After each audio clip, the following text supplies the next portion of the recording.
fair winds.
Oh, good afternoon, good evening, everybody, depending on where you are in this beautiful country of ours. I'm Sheila Gunn-Reid, and there's my co-host, the big boss man, Ezra Levant, and we're here to bring you live coverage of Deciding Day for the Conservative Party of Canada. Today, we will find out who the new leader is, but I think it's probably a bit of a foregone conclusion.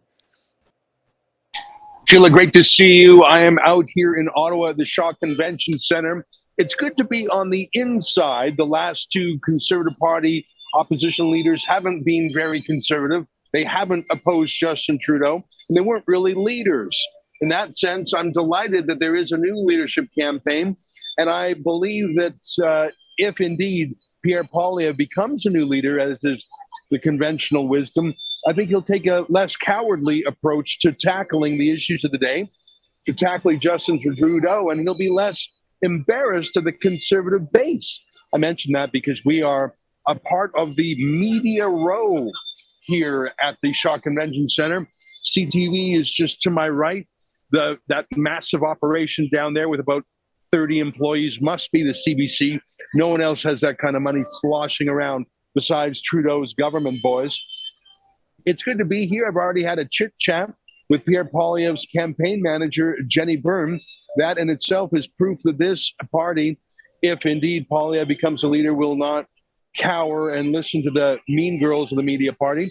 In fact, I understand that if indeed Poilievre wins tonight, he will not even do interviews with the media party. That's a bit of a scoop I got. I just want to give a shout out to the 1,000 people who are watching us right now on YouTube and the nearly 2,500 people watching us on Rumble. I expect those numbers to grow as we get into the event today. You can see that people are slowly coming into the room here. They've been limiting it to party staff and media to get set up. But soon these chairs will be full. It's exciting to see people come together. There's a sense that the election might come sooner than expected, but certainly the campaign will begin tonight. I just got an email from Pierre Poilievre's campaign team, as did hundreds of thousands of others. It wasn't a private email, which says he expects the Liberals to take a punch at him as soon as tonight. I think that's right. I'm old enough to remember when Stockwell Day became the shiny new leader of the Canadian Alliance Party, and the opponent at the time, Jean Chrétien, knew he had to strike fast before Stockwell Day could introduce himself on his own terms to the country. And Chrétien called a snap election. It would not surprise me if Justin Trudeau called an election quite quickly so as not to let Pierre Poilievre define himself. Of course, the Liberal Party will spend tens of millions of dollars defining him, but really Poilievre's main enemy, if he is the leader, will be the media party, Sheila. And you can feel that here today. These are not neutral observers.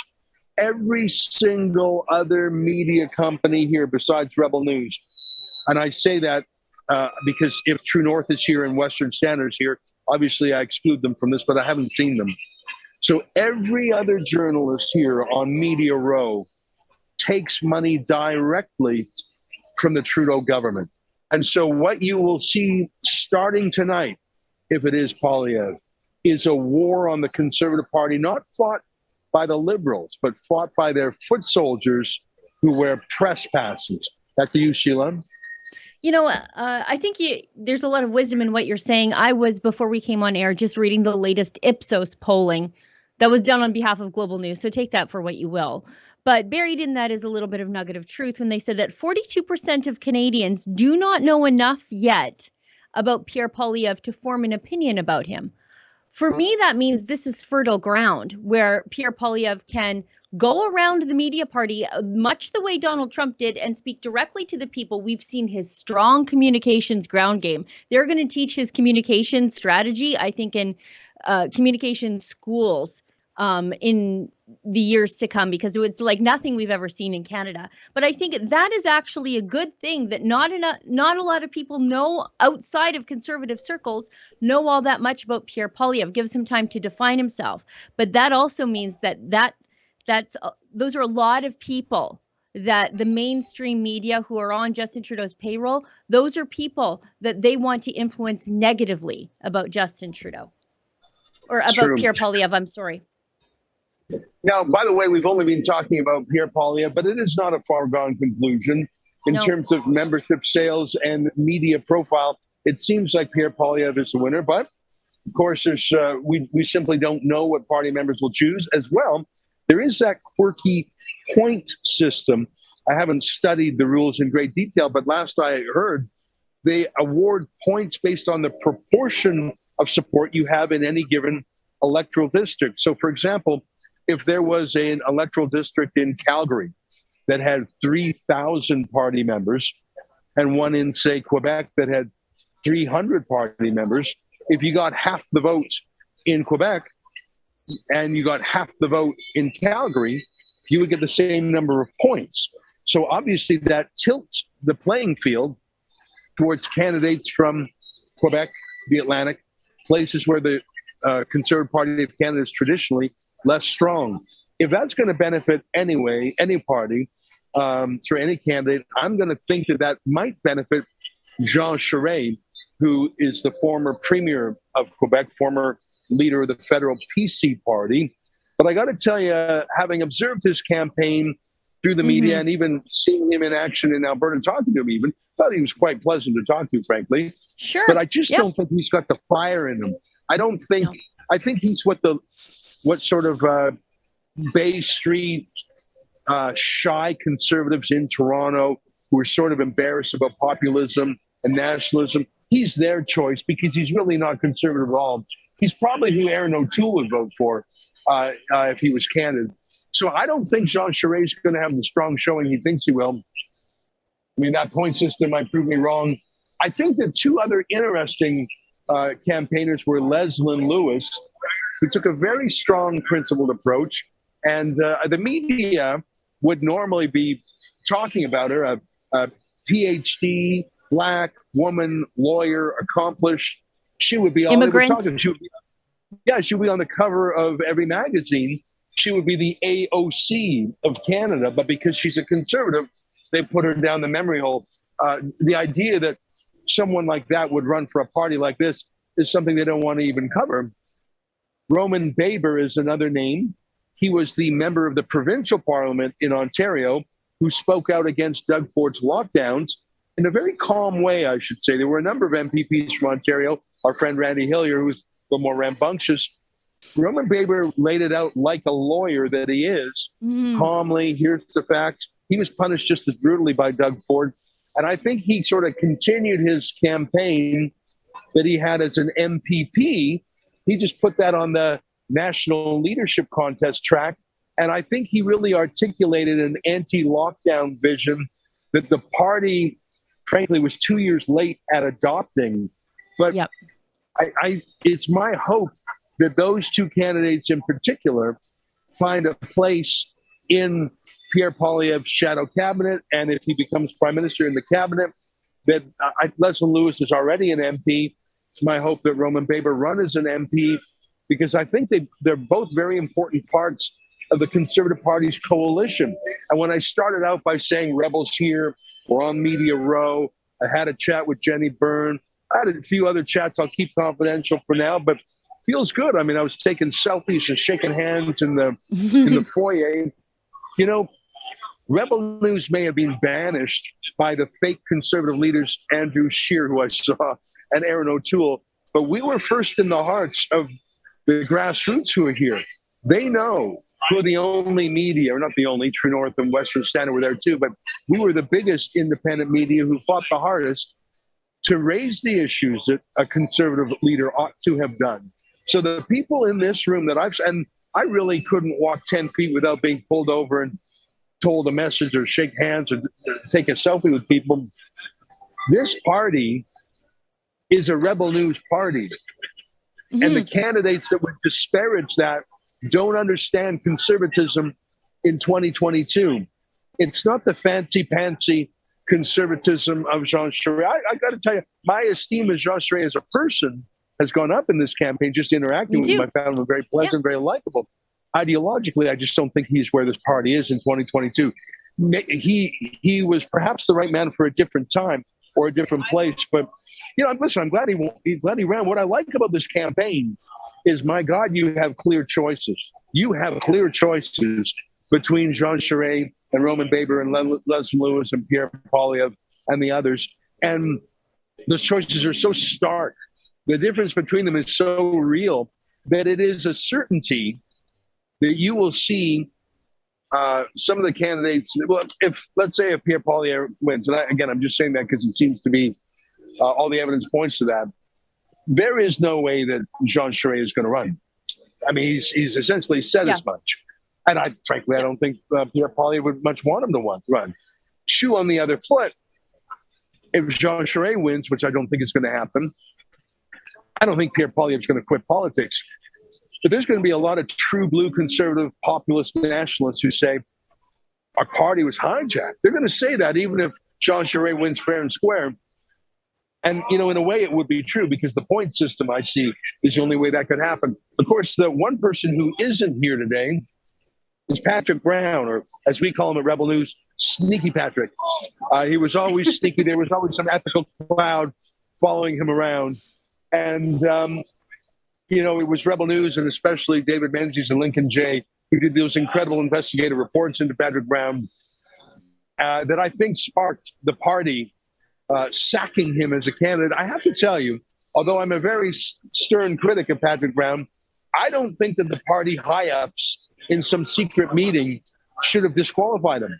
I think he should have been allowed to go to the vote and let the party members vote him out if that was their judgment. I think it would have been their judgment.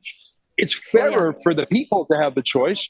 And frankly, let Patrick Brown know that Patrick Brown will forever always say, I could have won. I could have won. No. Let him lose fair and square so he knows the truth. And you know what? Maybe he could have won. I don't think so. I think he was wrong for the party. I don't think he sold the number of memberships he would need to sell.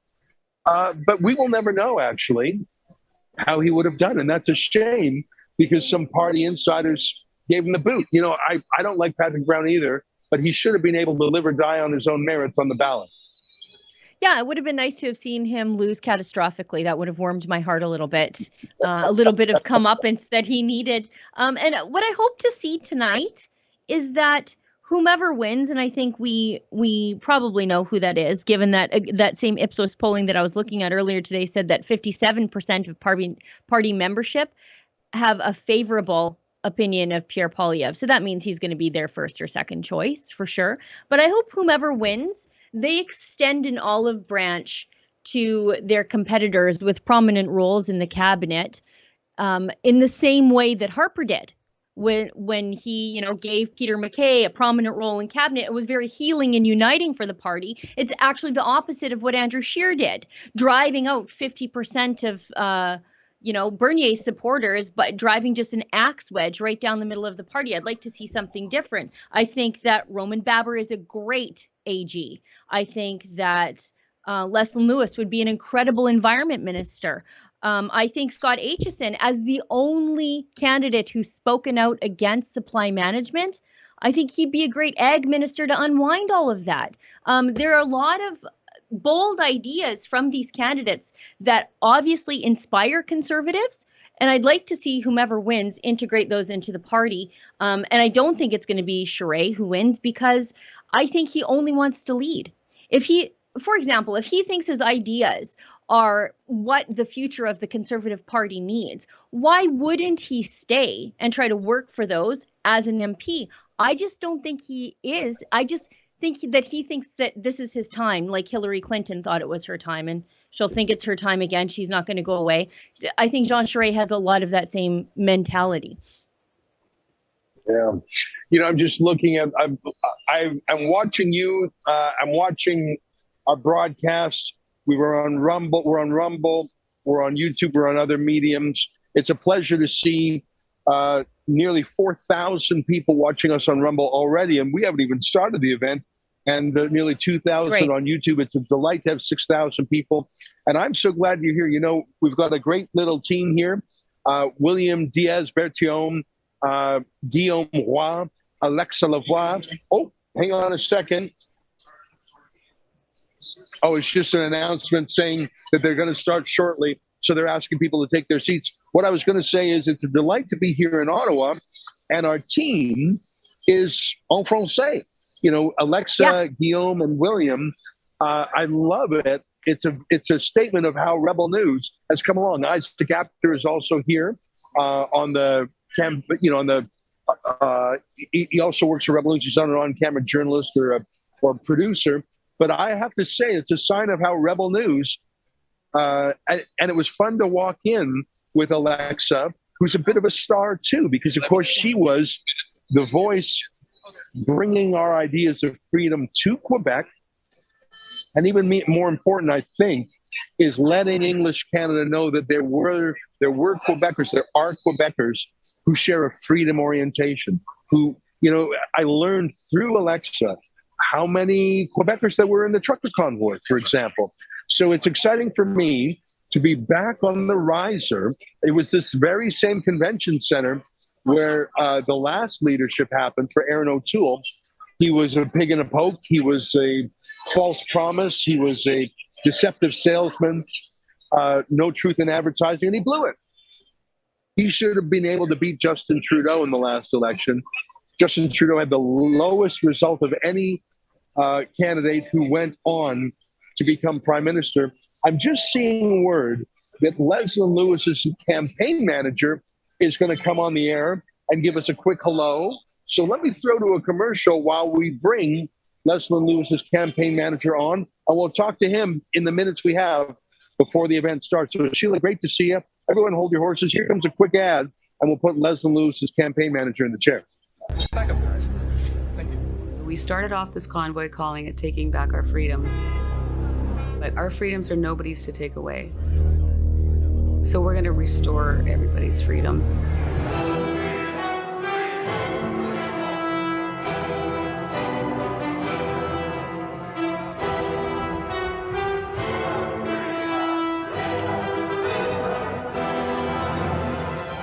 Lots of people came here wanting to only do a day, and the word with all the truckers is they're now staying for many days. You know, like a lot of people now are planning on days and days in Ottawa. So we are here to end the mandat.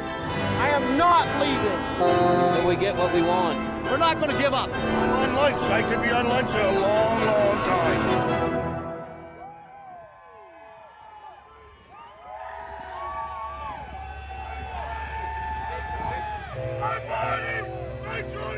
My body, my choice, especially the choice for my child.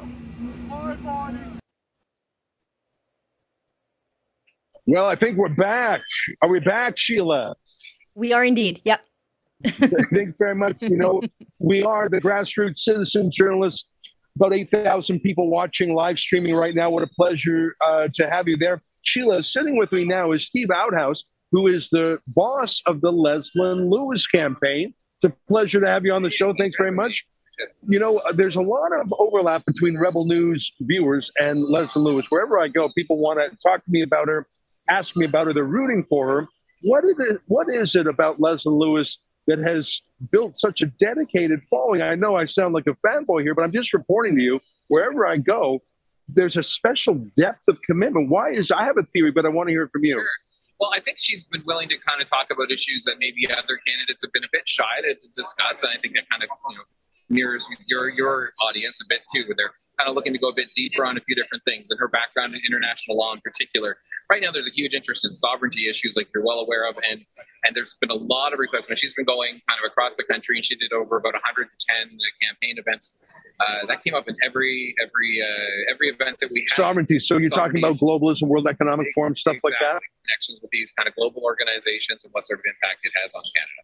You know, there is a real thing called the World Economic Forum. They have a real boss named Klaus Schwab, and he really did write a book called The Great Reset. It is a fact that Chrystia Freeland, our deputy prime minister, is on their board of trustees. everything I've just said is an incontrovertible fact. Why is it that the rest of the media party and the government is so sensitive? And if you talk about any of these actual facts, they call it a conspiracy theory or something kooky. It is a real thing. Trudeau goes there to speak. He's gone there several times to speak. Why are they so sensitive about that? They went nuts when Leslyn Lewis talked about it. Yeah. Well, I think it's sort of the latest way that you can kind of shut down debate on sensitive issues, right? And so certainly there are conspiracy theories and there are far-flung ideas that are not based in truth at all. And I think we need to come against those when we run into those things. But to raise legitimate questions about issues should always be on the table. And just like it's easy to call those of us on the right, whether we're being branded as racists or bigots or now conspiracy theorists, it's sort of the latest sort of weapon that's come against us. So I think it's easy to dismiss all these things once you kind of brand it as conspiracy theory, because no one wants to talk about that and be associated with conspiracy theory, because it's a real thing that you don't want to spread conspiracy theories. But if you want to have a serious discussion about issues, then we should be able to do that. Yeah. Now, I was just thinking about Alexandria Ocasio-Cortez, AOC, right, who's just such a media darling. Partly because she's young and attractive, but because she's Latina and she's ideologically radical. She is the toast of the town. That's an American example. Here in Canada, I'll use the example of, I don't know, Ashley Collingbrook or someone. I guess what I'm saying is, if Dr. Leslyn Lewis were a leftist, were a Liberal Party member, an NDP, she would be celebrated because not just for her ideas, but that she was a woman of color, a new immigrant to this country, success story. She is the dream, the Canadian dream. But because she happens to be a conservative, she's thrown down the memory hole. She's undercovered, and she's covered less than she ought to be, and that coverage is disproportionately negative. It's like they resent her for not following a typecast ideology. Yeah, so I can't speak to people's motives or whatever, but I can say Dr. Lewis has said herself she doesn't fit into a nice narrative that would necessarily fit in with kind of the mainstream media coverage, and that has definitely been the case. As you say, I mean, normally someone with a PhD is considered an expert in a lot of things, and when she speaks on these issues, in particular about the WHO, it's quickly dismissed as conspiracy theory or just sort of whatever, making things up. And so, yes, I do think that if she were not a conservative, perhaps she would be getting a bit more coverage and people would be a bit more excited in sort of the mainstream media about her. But it is what it is. Like we live in the world we live in, so we just get out there and we do our best to reach out to members and new members and run the best campaign we can. Now, the last election was not that long ago. It was just last year. But let me ask you the last question. It sounds like they're about to take their seat. It is a tactic of governments when the opposition chooses a new leader who's not yet that well known to go quickly to an election to try and define the new opposition leader before he or she can define themselves. It has only been a year since the last election, but I don't know. I think there's rumors, for what they're worth, that Trudeau might go early. What do you think of that? Do you have any intel on there? What's your hunch? After tonight, there's going to be some excitement on the Conservatives, however it goes. Some people think it's going to go for Pierre Poilievre. I think that's conventional wisdom. Should the party expect a quick election? Should it get ready for a quick election? Should it nominate candidates right away? What's coming? So I moved to Ottawa about 20 years ago from Nova Scotia, and I've found that every year there's speculation about election or cabinet shuffling, and sometimes they alternate back and forth. So I have no intel on that or any sort of insight into what the Prime Minister would be thinking, obviously. It definitely, from a political perspective, it's very tempting to try to catch your opponent, while they're getting their footing about them. So, anything's possible. I think the party always needs to be ready to go kind of at the drop of a hat. We're in a minority situation, and this agreement with the NDP, there's no guarantee it's going to last forever, and I think that the Prime Minister will end it when it suits his purposes. So I do think that after kind of having an election, just like you said, a year ago, which was claimed as the election of a lifetime, and it was so important for us, and there's not really been a lot that's happened since then. I don't know how it will be sort of justified, but anything's possible. But I think just we as a party, whoever the leader is coming out tonight, we have to be ready for an election. But I wouldn't panic and just assume one's coming. But we have to be diligent. We have to get ready. Yeah, fair enough. Steve House, boss of the Leslyn Lewis campaign. Great to have you here. I'm going to throw it back to the studio as we do a little switcheroo, and the events are about to get underway. So back to you at the command post at our world headquarters, and Sheila Gunn-Reid at our Western outpost. Well, the remains of 215 children have been found in a mass grave in Canada. Many of you know that just over a year ago, the discovery of the remains of 215 children was found at the Kamloops Indian Residential School at the Tecumseh First Nation. But what if I were to show you that what I just said wasn't true, and that in fact, a year later, not a single body has been found? This mass grave is a painful reminder of the genocide. Canada's leaders aren't condemning the burning of churches. No, they're endorsing the burning of churches. A juvenile rib bone that surfaced in the same area. You'd be surprised the number of people who say, you know, I'm a doctor, I'm a paramedic, and this is definitely a human bone, and it's definitely not. Looks like the chief. It is. Could be.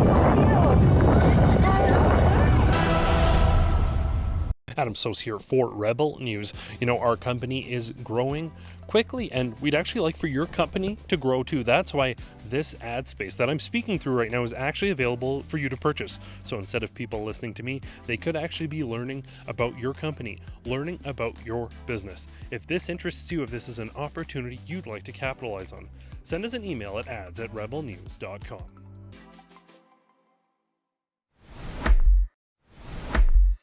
My mug? I know. It's pretty. Oh, Ezra, we're back. Sheila, it's great to hear you. They're making some administrative announcements here. I'm paying half attention to that.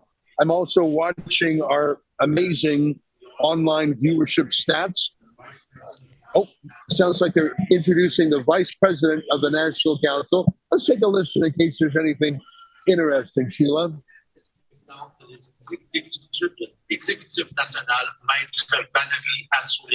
Okay, let's take a listen.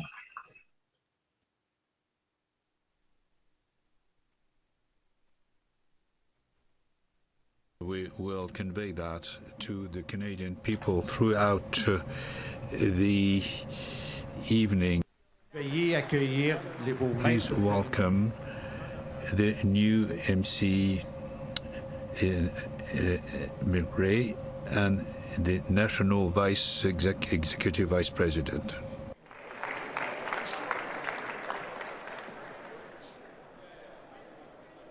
Good evening. Could you please take your seats?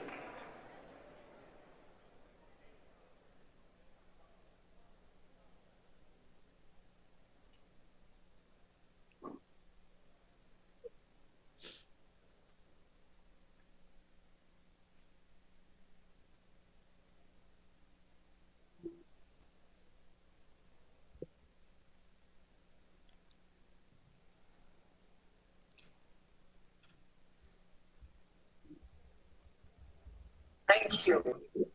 To honor the memory of Her Majesty Queen Elizabeth II, please join us all in a moment of silence. Pour honorer Sa Majesté la Reine Elisabeth II, veuillez vous joindre à nous pour un moment de silence.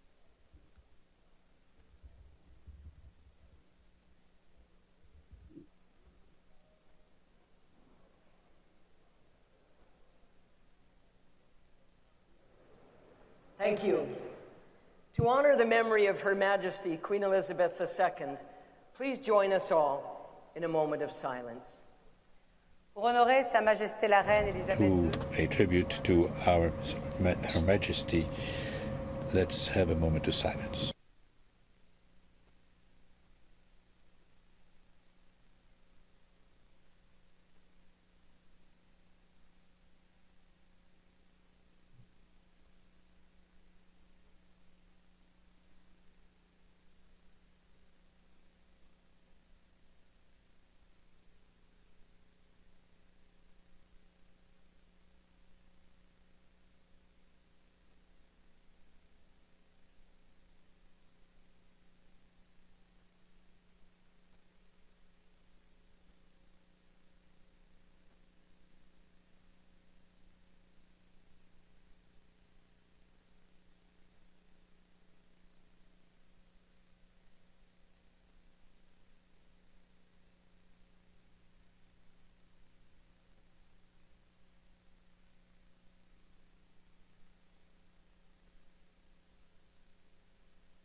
Thank you.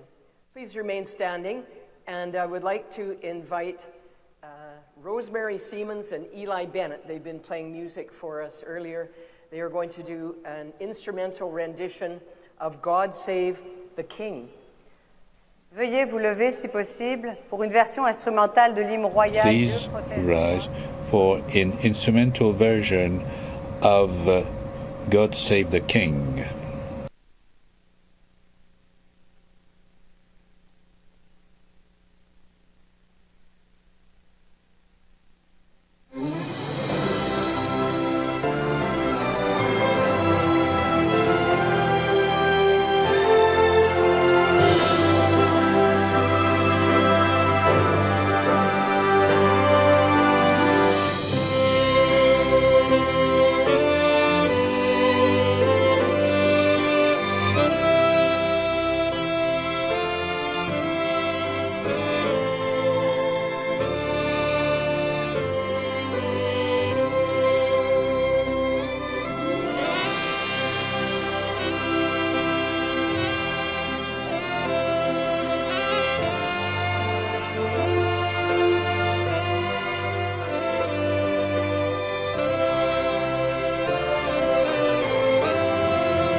What a royal send-off to Her Majesty. That was fantastic. The Queen was named Queen on February 6, 1952.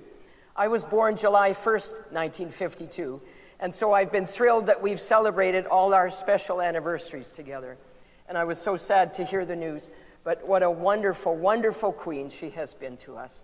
Please remain standing and join our former Member of Parliament and the CPC Leadership Election Organizing Committee that Valerie and I both sat on, a LEOC member, former MP Nellie Shin, for the singing of O Canada. Veuillez rester debout et accueillir Nellie Shin. Please remain standing and greet Nellie Shin, who was a member from MP from 2019 to 2021. She will sing O Canada for us.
Thank you, Nellie. That was magnificent, splendid. I wouldn't tell you this, but Nellie played the music in the background for her to sing. So another hand for Nellie. Yep. Wonderful.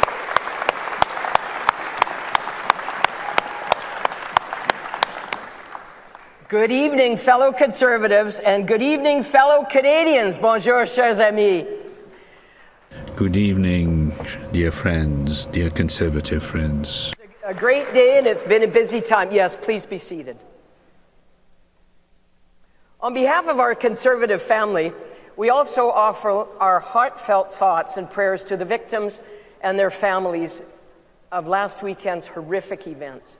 We want to let people of Saskatchewan know that we are thinking about you. Thank you so much.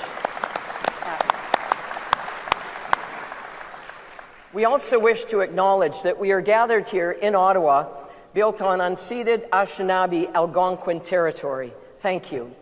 We're pleased to be joined by our party's Vice President and the Vice Chair of LEOC, Valerie Asselin, my fellow co-chair, and our member. Yes, let's give her a hand. Thank you. Valerie, we served together on LEOC, and our members present here, many of you, and lots more looking in from across the country. Excited to meet our new leader tonight. Bonsoir, chers amis. Je suis heureuse de partager cette soirée. Good evening, dear friends. I'm so happy to share this evening with my co-chair and to be here with you and also online throughout Canada. I'd like also to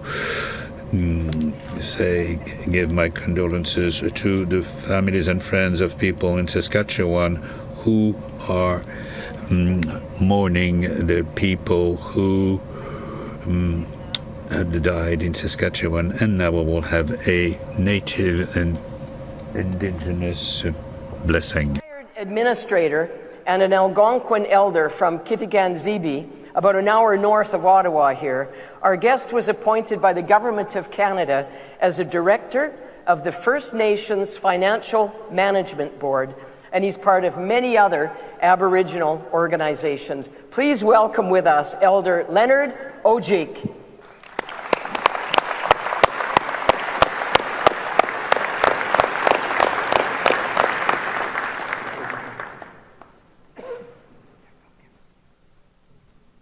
Ladies and gentlemen, Aboriginal people that are in attendance, Kwe, bonjour à tout le monde, mes amis francophones. Good afternoon, everybody, including, of course, my French-speaking friends. Being introduced, it's an honor for me because I'm a proud Canadian Aboriginal person. It's an honor for me to be the first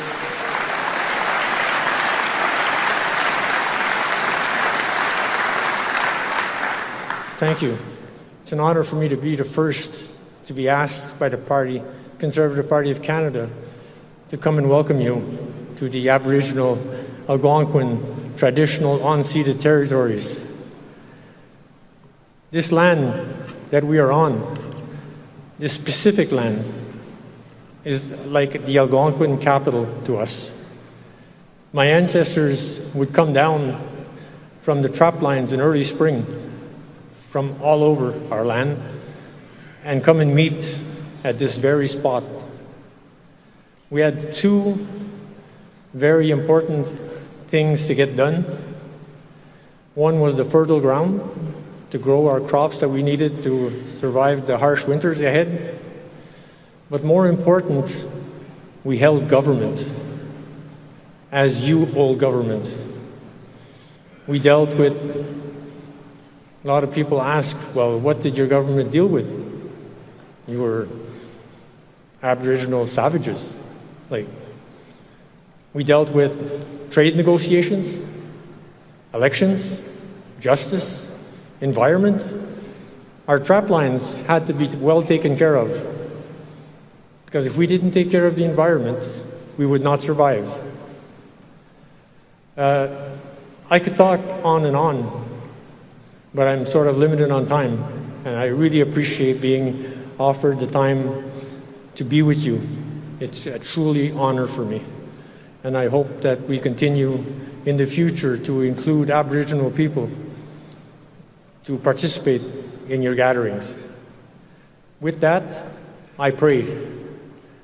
I pray for the simple things in life: water, the air that we breathe, we take for granted. I also pray and thank the Creator for Aboriginal and non-Aboriginal people that we are able and given the pleasure and the privilege to live in the greatest country in the world.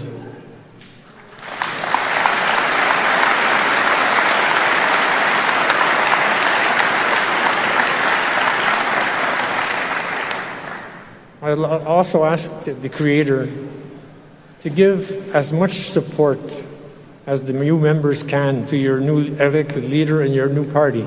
Not new party, but your party. I believe that in unity there is strength, and we need a strong Conservative Party.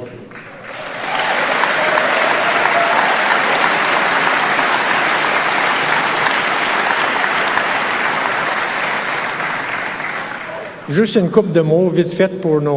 few words for the French-speaking people.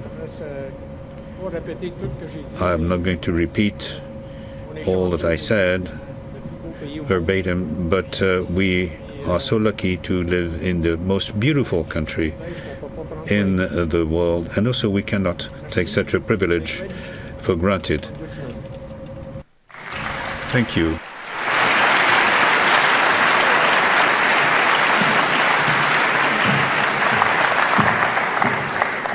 Thank you so much, Mr. Ojek, for those moving words and an offering to you to say thank you. Thank you very much.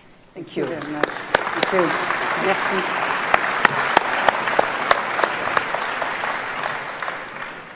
Well, our next speaker is known to Conservatives right across Canada. She's a former Minister of Health and the Environment, Member of Parliament for Nunavut. You know who that is. She currently represents Nunavut on National Council, and we have had the pleasure of working with her on Leoc as well. Please join me in welcoming the Honourable Leona Aglukak, our friend and colleague.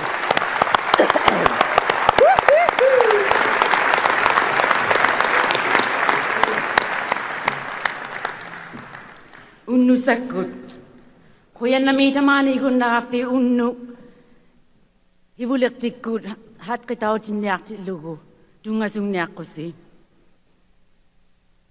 late Majesty, Queen Elizabeth II, Queen of Canada, has passed. We wish to pay homage to her devoted dedication and service throughout her life to the people of Canada, the United Kingdom, the Commonwealth, and the rest of the world. Her late Majesty leaves behind an incredible legacy which will stand the test of time, as well our late Majesty's comforting words in difficult moments throughout the history of her reign. The Queen's clear love and affection for the women and men of Canadian Armed Forces was obvious during her numerous visits to Canada, including 4 times to the Canadian Arctic. Along with her patronage of so many military, civic, and charitable organizations across our great country, which her late Majesty considered her second home. Simply put, her late Majesty loved Canada, and Canadians loved her back. Although the Queen stood above politics, her late Majesty supported the democratic process throughout her life. She and her representatives opened parliaments and provincial legislatures. Together, she and her representatives gave royal assents to our legislation. Her advice and her wisdom was sought by many prime ministers. Given her late Majesty's steadfast support for democracy everywhere, we are confident that, in that spirit, we can proceed with our announcement tonight.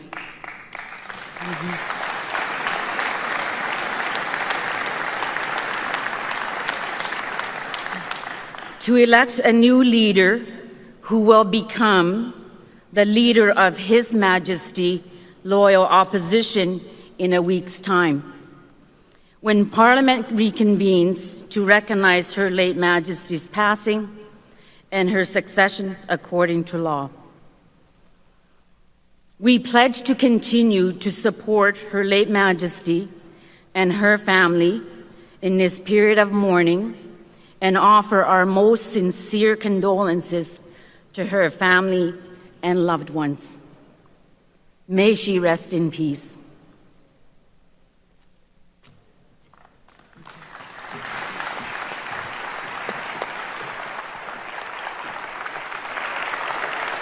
Merci, Liona, pour tes beaux mots. Thank you, Liona, for these fine words. Her Majesty Elizabeth II has left us. We'd like to pay tribute to her for her devotion and her outstanding service throughout her life to Canada, to the United Kingdom, Canada, and the rest of the world. Her Majesty leaves with us a magnificent message which will enrich our collective memory as a remarkable example for all women in the world, and all these comforting words that she pronounced during her long reign.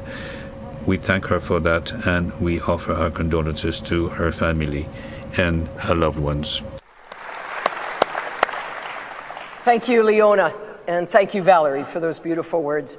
King Charles III was formally proclaimed as our king this very morning.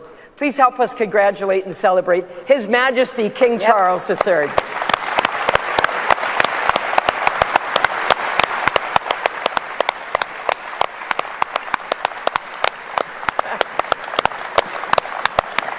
Forgive me, I, like probably every one of you, are going to take a while to get used to that. God save the King. And now on this historic day in so many ways, we're here together to announce and celebrate our new leader and thank our past leaders. Yoo-hoo! As we all know, and we need to tell the rest of the country, that there's more that unites us than divides us as a party. Absolutely.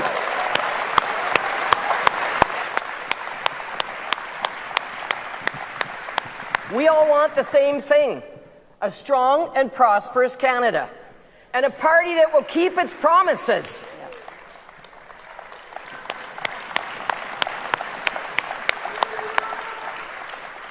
How about a campaign platform they can believe in and trust, not the one that belongs in the fiction section of the local library, like past Liberal Red books?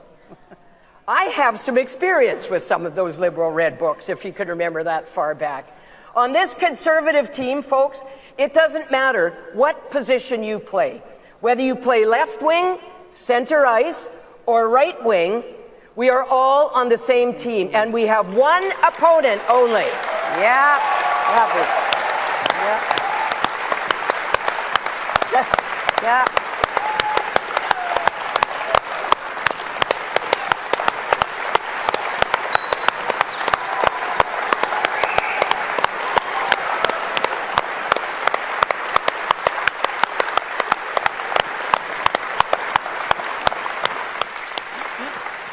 I said we have one only opponent, and you know who it is. It's the unholy alliance of Justin Trudeau and Jagmeet Singh. You know, Christia may have the pearls and hold the purse strings, but make no mistake, Jagmeet has the power. He's Deputy Prime Minister.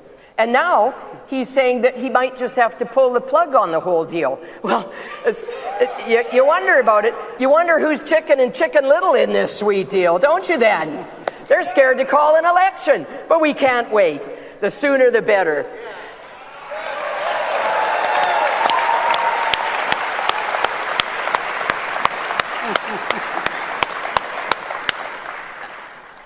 You are not surprised to know that being a politician isn't easy at the best of times. Trust me, been there.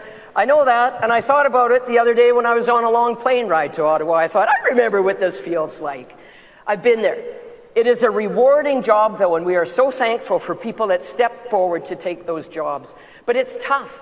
It's hard on family. It's hard on loved ones. Just today, my husband Lou phoned me right before I left the hotel and said, Deb, he was on his way to see his mom, and a big, huge deer just jumped out, just smacked our car. I'm so glad he's okay, but boy, did I feel a long way away. I wanted to be there to hug him, and I bet he wanted me to be there to hug him back. Our car is in Manitoba right now. We've been on a road trip, and we have to drive it. He thinks he could tape it together for us to drive home to Vancouver Island. Yeah, watch for that, okay? It's coming soon. I'm sure it'll be on the national news. But we are so grateful, those of us in elected life, to have people that stand beside us and support us. And I want to say thank you to all those people who support members of Parliament.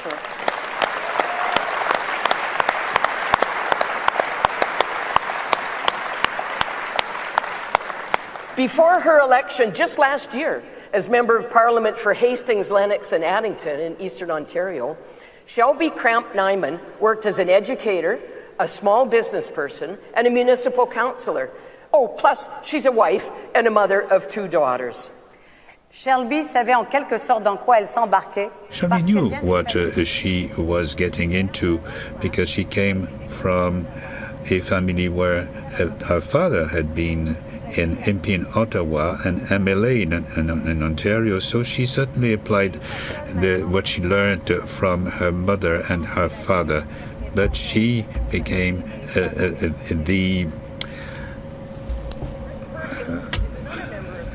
one of the members of the shadow cabinet. Elected in the class of 2021. Elected just last year as Member of Parliament for South Shore, St. Margaret's in Nova Scotia. Rick made national news by defeating one of Justin cabinet members. Yes!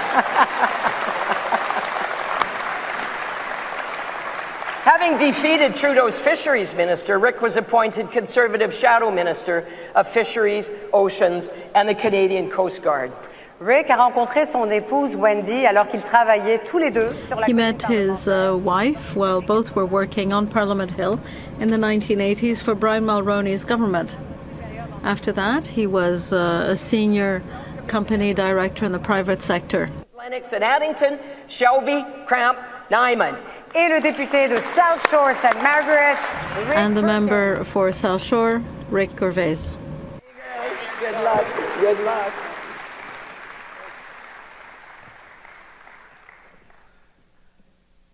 Thank you, Deb and Valerie. Merci. Rick and I are so proud to be here with you this evening to say thank you to Erin O'Toole for his dedication to our party and his tireless work as our leader. We also want to thank Rebecca, Molly, and Jack for supporting Erin during his tenure as leader. While politics can be taxing on politicians, we must never forget the sacrifices that our families and loved ones make, allowing us to serve this great country. As was said in our introduction, Shelby and I are two of the 21 new MPs elected last year under Erin's leadership. It's been quite a year. No matter how many years we each serve our respective constituents in the House of Commons, it will be hard to forget our first victory and the critical role Erin as leader played in our first election. Pour nous, le leadership d'Erin. Erin's leadership has been an important part of our victory. Erin devoted a great deal of his life to serving Canada.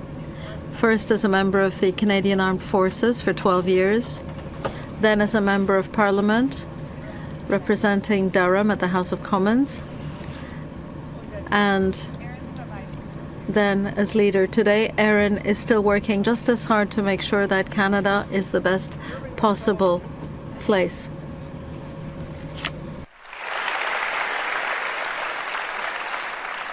Serving his fellow Canadians has always been important to Erin, as he co-founded, after his military service, the True Patriot Love Foundation, the largest Canadian charity dedicated to serving veterans and military families across Canada.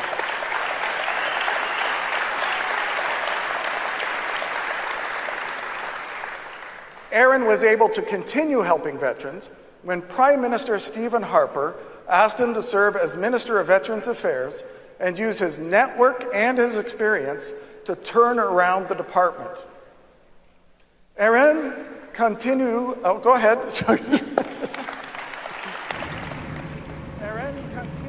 Erin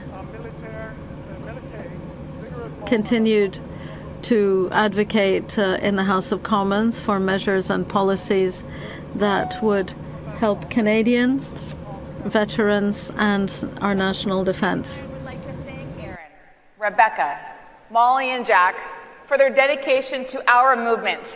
The O'Tooles have shown tremendous passion for the future of this party and the potential of what Canada can aspire to become, both here and abroad.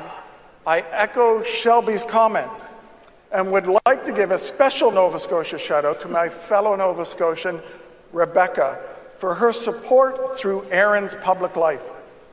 And to our adopted Nova Scotian, Erin, who bravely rescued those in trouble on the sea all over my riding and Nova Scotia during his time in the Air Force. Yours is a life of service to Canada in the military, in Parliament, and as leader of our party. Au nom de notre caucus parti, et de tous les Canadiens et on behalf of our caucus, our party, and on behalf of all Canadians, I would like to thank Erin, Rebecca, Maury, and Jack for everything. Ladies and gentlemen, please turn your attention to our screens for a word from Erin via video. Thank you, Shelby and Rick, for your kind words. You're both outstanding members of Parliament and great friends. My fellow Conservatives and those Canadians watching tonight, I would like to thank you for your recognition this evening and for the distinct privilege I had being leader of Her Majesty's Loyal Opposition. The sudden passing of Her Majesty Queen Elizabeth II has hit our family hard, like it has millions around the world. Her service above self is an inspiration to us all, and I hope her family and our friends in the United Kingdom find solace in that. I want to begin by tonight repeating what I said in my final speech as leader. Being elected to represent my community in Parliament and becoming leader of the Conservative Party has been the honor of a lifetime. For a kid from Bowmanville raised to value service, to get the chance to serve his country during a challenging time has been a true blessing. For too short a time, I had the privilege of leading the Party of Confederation, a party of important policies, of relentless progress, and of steadfast principle. A party that throughout our history has helped forge the incredible country we cherish today. I want to thank Canadians from coast to coast to coast for the unique privilege of being invited into their lives. Whether it was thanking veterans for their service in a coffee shop in Doketown, New Brunswick, or learning about compassionate addiction treatment at the Last Door Recovery Centre in New Westminster, BC, or serving meals to the hungry alongside tireless volunteers at a Sikh Gurdwara in Brampton, Ontario. My love for this country has deepened the more I saw its citizens in action. I am inspired by the true patriot love of Canadians who work hard, provide for their family, and help their neighbour. Their quiet confidence is the source of our country's true greatness. C'était pour moi un honneur de diriger. For me, it's been an honor. It was an honor to lead the Conservative Party of Canada and to meet Canadians from all walks of life across the country, from coast to coast to coast, from the Canadian fjords in Saguenay to every community I've visited. It was a privilege to meet so many Quebecers and Francophone Canadians who spoke to me about their concerns. I would like to thank the millions of Canadians who have shown their confidence in me and in our plan for the country. Needs to be united behind our next leader because our country needs unity more than ever before. The Conservative Party needs to be compassionate because Canadians need to be heard and need to be understood more than ever before. And the Conservative Party needs to be strong, not with the strength to overpower our rivals, but with the strength of character needed to carry those in need or those who are losing faith in our country. Conservatives must put the unity of our country first, because the fabric of our federation has been stretched thin over the last few years. Loss, fear, uncertainty. The pandemic came to our shores 3 years ago as a health crisis, but has transformed into a political crisis. Dislocation and frustrations are eroding trust, weakening our institutions, and harming our democracy. Social media makes it easier than ever before for millions of people to hear you speak, but harder than ever to convince others to listen. A strong, compassionate, and united Conservative Party can ensure that all voices are heard and begin the process of stitching the country back together. Nous avons besoin d'un parti conservateur uni. We need a united Conservative Party that will put the priority on our country's future. We need to heal divisions in this country, and we need unity, not division. Canadians in Quebec and around the world, and around the country, I should say, need a strong, conservative, united professional team. Always put the country first. From every grassroots member of our party to every elected member of Parliament, we must put the unity of Canada first. Because then we can show Canadians that with unity there is prosperity for the small business owner in Nova Scotia to the oil patch worker in Alberta. With unity, there is dignity for the family who just arrived on our shores or an Indigenous family on the path to reconciliation. With unity, there is also hope for the nurse returning to the hospital front lines or for the recent graduate heading out into the workforce.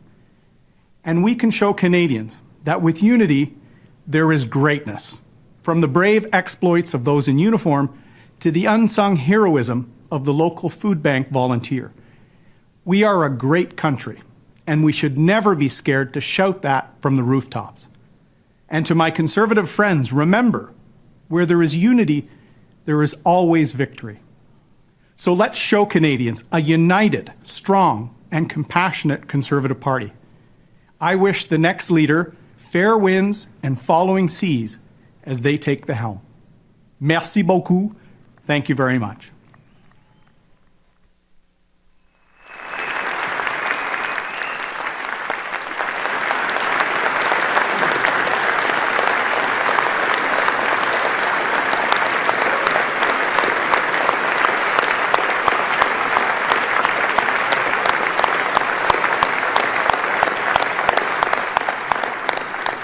Thank you. Please welcome another LEOC member and a candidate for our party in Manitoba during the last election, and the founding president of the Manitoba chapter of the Association of Black Conservatives, Shola Agboola, for a special announcement. Shola. Please welcome our colleague from the Organizing Committee for the Leadership Election and former Manitoba candidate during the last election, Shola Agboola, for a special announcement.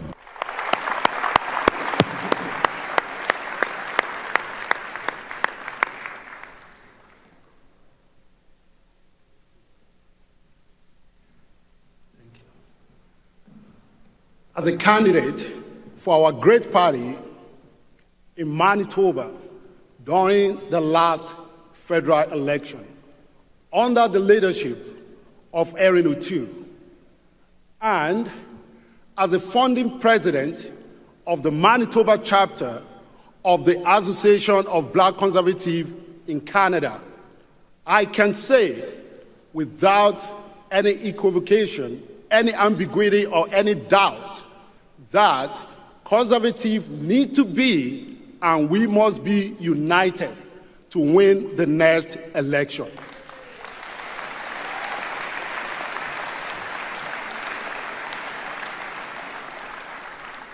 Canadians are looking for us to present a credible, progressive, and good plan for Canada to reach our full potential.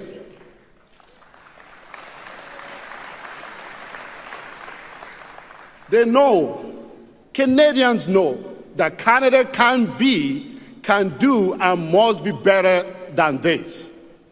Together, as united conservatives, we are the credible alternative that this great country needs.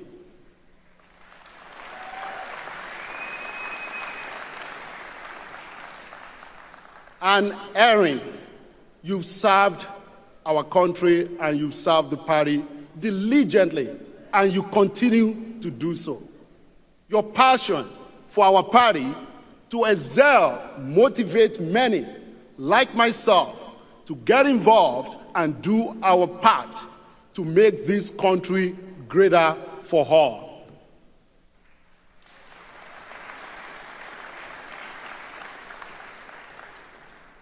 Her Majesty, Queen Elizabeth II, was dedicated to helping others through her various charities, to honor her commitment to charitable causes, and to thank Erin O'Toole and his family for their service and dedication to our party, both before, during, and after Erin's time as a leader.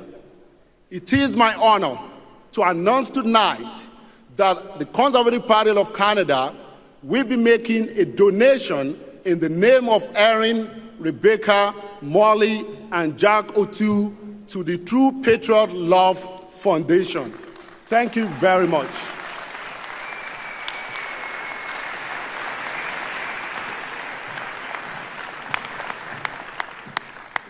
Thank you, Shola. I think it's fair to say this next speaker has had a lot of work in his 2+ years as president. Rob Batherson, you have a very understanding wife. In his 18 months as a party president, he's been very busy indeed. He's had to navigate through a general election and a leadership race. This is someone I admire deeply. Please welcome the president of your national executive, Rob Batherson.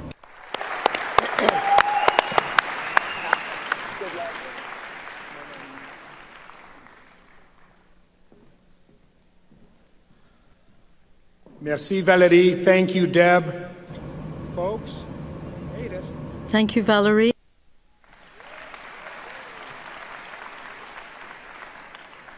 As we gather as Conservatives tonight, like Canadians from coast to coast to coast, our friends in the United Kingdom, and people around the world, we are here with heavy hearts on the loss of Her Majesty the Queen.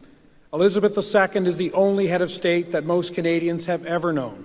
We celebrate her commitment to Canada, her lifetime of service, and the example she set for us all.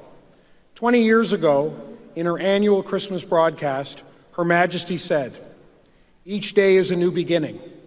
I know that the only way to live my life is to try to do what is right, to take the long view, to give of my best in all that the day brings, and to put my trust in God." One of the Conservative Party's guiding principles is a belief in the constitutional monarchy, the institutions of Parliament, and the democratic process. Tonight, we are doing our part to support Canada's constitutional monarchy, the institutions of Parliament, and the democratic process.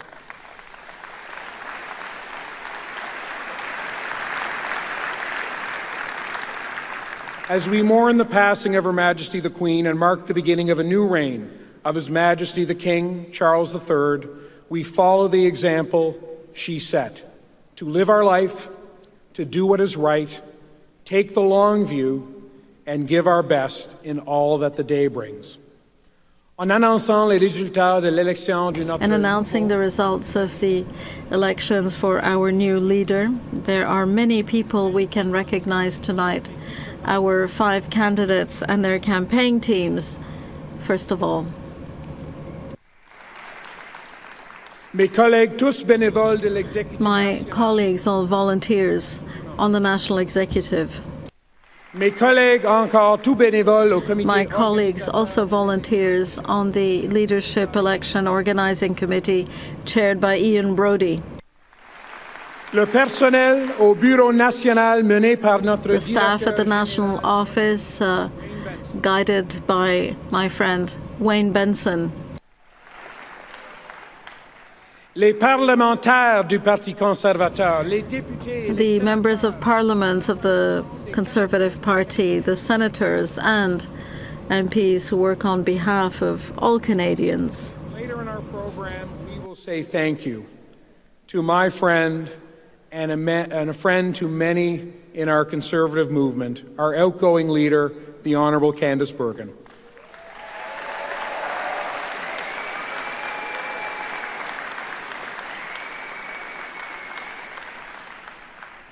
To the 278,000 plus Canadians who are members of the Conservative Party, thank you for stepping up to participate in Canadian democracy. You have a home in our party.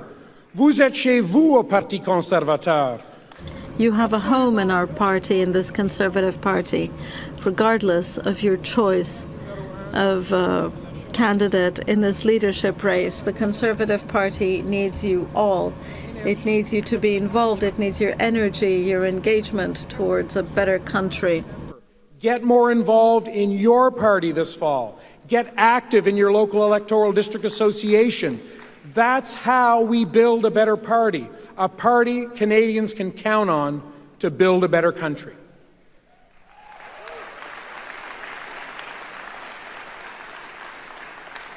Friends, that's why the work we do to elect the next Conservative leader matters. One of our guiding principles, spelled out in the Constitution of the modern Conservative Party, that Stephen Harper and Peter MacKay forged together in the 2003 merger. Let's thank Prime Minister Harper and Peter MacKay. Absolutely.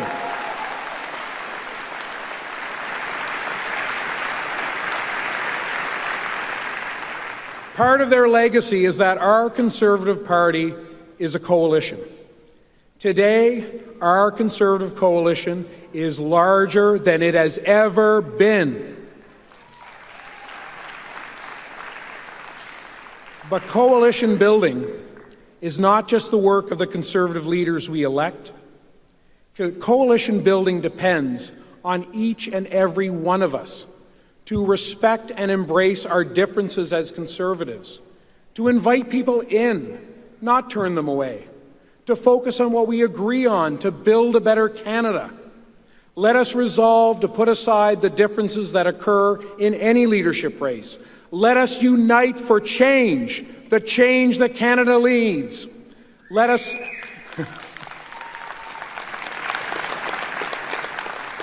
Each and every one of us, let us support our new leader, a new Conservative leader who tonight will be elected through the largest Democratic vote of any political party in Canadian history.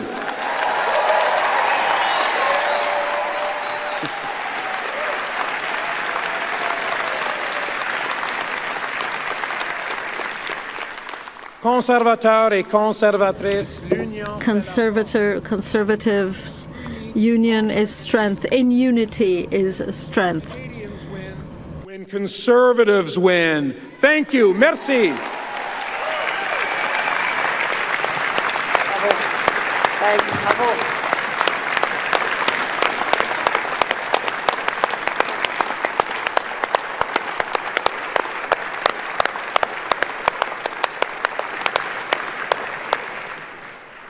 Thank you, Rob. I've known our next speaker for more years than I care to admit to. You know, when I tell people stories about back when I was in office, they think, for goodness sakes, here's a living museum piece talking to us. But I've known this guy for a long time. He's been a presence throughout our party's history, serving as the Conservative Party of Canada's first president of National Council, helping navigate the early years of our united party. Le sénateur Bled a été nommé au Sénat sur les conseils du très honorable. Senator Bled was appointed to the Senate in August 2009. He's been the whip of our Senate caucus. He has been leader of the opposition in the Senate since 2009. Senator Bled and myself have been members of the organizing committee for this leadership race. Honorable Candice Bergen for her service. Amazing service, isn't it? As interim leader.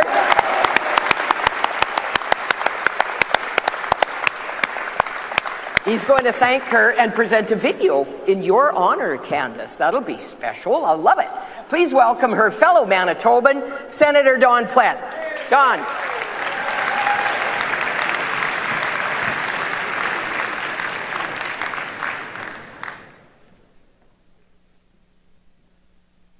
Well, merci, and thank you, Deb and Valerie. And good evening, fellow Conservatives. Bonsoir, chers amis. Good evening, fellow Conservatives. How are you? Great night to be a Conservative, friends. I also want to begin my comments by acknowledging the passing of Her Majesty Queen Elizabeth II. Her lifelong service to her country and the Commonwealth will remain a shining example of selfless duty and devotion.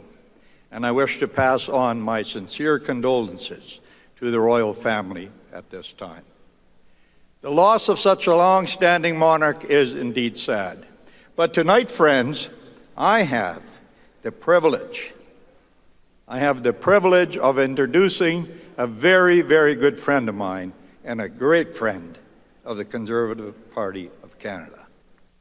The Honourable Candice Bergen and I met for the first time some 20 years ago in 2002, when Candice was working as a volunteer for the Canadian Alliance Party in a by-election in St. Boniface, Manitoba. I, at that time, was a member of the Canadian Alliance National Council.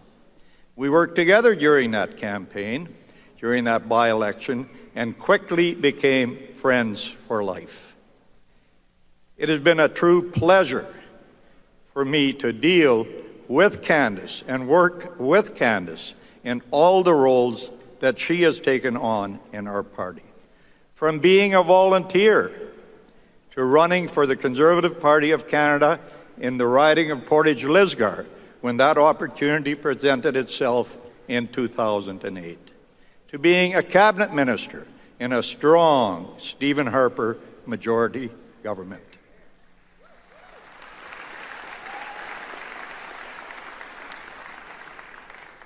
To then being the opposition House Leader. For 4 years, Candice was the opposition House Leader, both under the leadership of the Honourable Rona Ambrose and then under the leadership of the Honourable Andrew Scheer.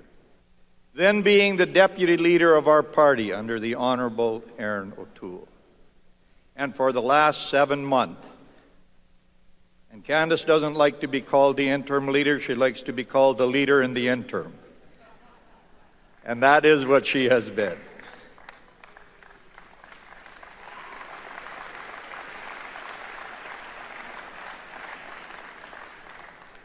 I am asked often, and I did this just a while ago when I was speaking to a group of interns in the Senate of Canada building, and I get asked, how can I get involved in politics?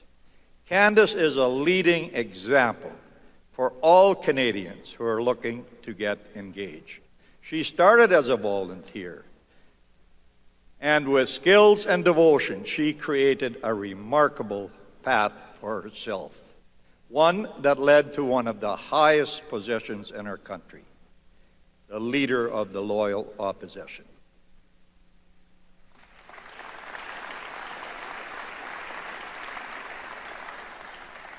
Candice has shown her strength and her abilities in each and every role and each and every decision that she has made. She is not only a great speaker, but more importantly, she is a great listener. Someone that has listened to your concerns as well as mine. Someone who has listened to the concerns of the members of the Conservative Party of Canada, to the Conservative Caucus, and has acted on them. Candice is a peacemaker, something she comes by honestly, being of Mennonite heritage. Now, I'm also of Mennonite heritage, and I have never quite had the same gifts as a peacemaker as Candice Bergen has had. The Conservative family has benefited greatly from her peacemaking abilities. With everyone here tonight, I wish to take an opportunity to thank her for that.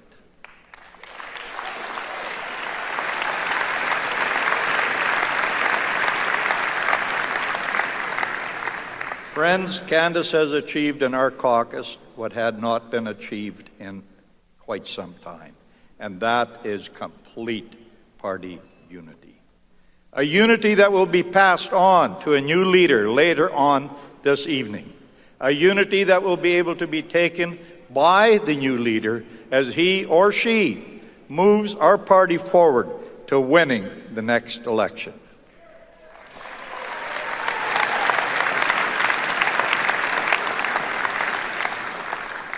This is no small feat as you think of leading a Conservative caucus. Conservatives inherently are not followers, they are leaders. And Candice has done a remarkable job of bringing us all together. We have not only become colleagues, Candice, you and I have become lifelong friends. Betty and I look forward to spending more time with you and Mike at the lake, as your place is just down the street from ours. You are a true friend of the Conservative Party of Canada, Candice. It has been an honor to serve in caucus under your leadership. Thank you very much.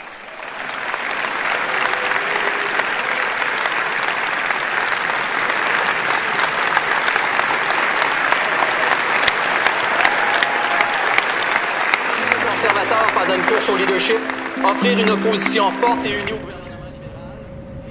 A strong and united opposition to the Liberal government on behalf of all my colleagues. Mr. President, I can see that she succeeded completely. You inherited a really badly divided caucus. You've taken a very diverse group of MPs, brought them together, refocused and reunited us to do what we need to do as the official opposition. Your leadership and dedication in keeping the party united is greatly appreciated. You were the right person at the right time. You were successful in uniting us into a high-performing team. You know how to build good teams, and that's a skill in itself. When critics said it would be impossible to hold things together, you proved them wrong. Starting off in the class of 2008 as an MP, to a committee chair, parliamentary secretary, cabinet minister, House leader, deputy leader, culminating in the past few months as our leader of the Conservative Party of Canada. You've done such a great job in that time. You've been a pillar of strength for our party these last 6 months. You did a great job in a trying time. You did an amazing job. You did it with such great class. Well done. You've proudly represented Manitoba and all of Canada. You've challenged us to always do what is right and stand for Conservative principles. In question period, you outmatched the Prime Minister each time he decided to show up for work. You've given the Prime Minister no days off. Your character, your common sense, your compassion while you led us, your steady hand, positive attitude, and strong performance have served us well. Working under your leadership has been the highlight of my career. Effective leadership is leaving something better than you found it, and that will certainly be your legacy. It's so nice to have a leader who really appreciates the people who are in the party. And allowing members to express themselves freely on matters that are important to Canadians. You have also maintained an approachability that I've personally appreciated when I've come to you and when I've even brought your constituents to you. If you want to change the world, go home and love your family. And I felt that's what you did with caucus. Which is precisely why the party and movement are in a better place. You are not only a leader, an inspiration, and a mentor to our caucus, and especially the women in our caucus,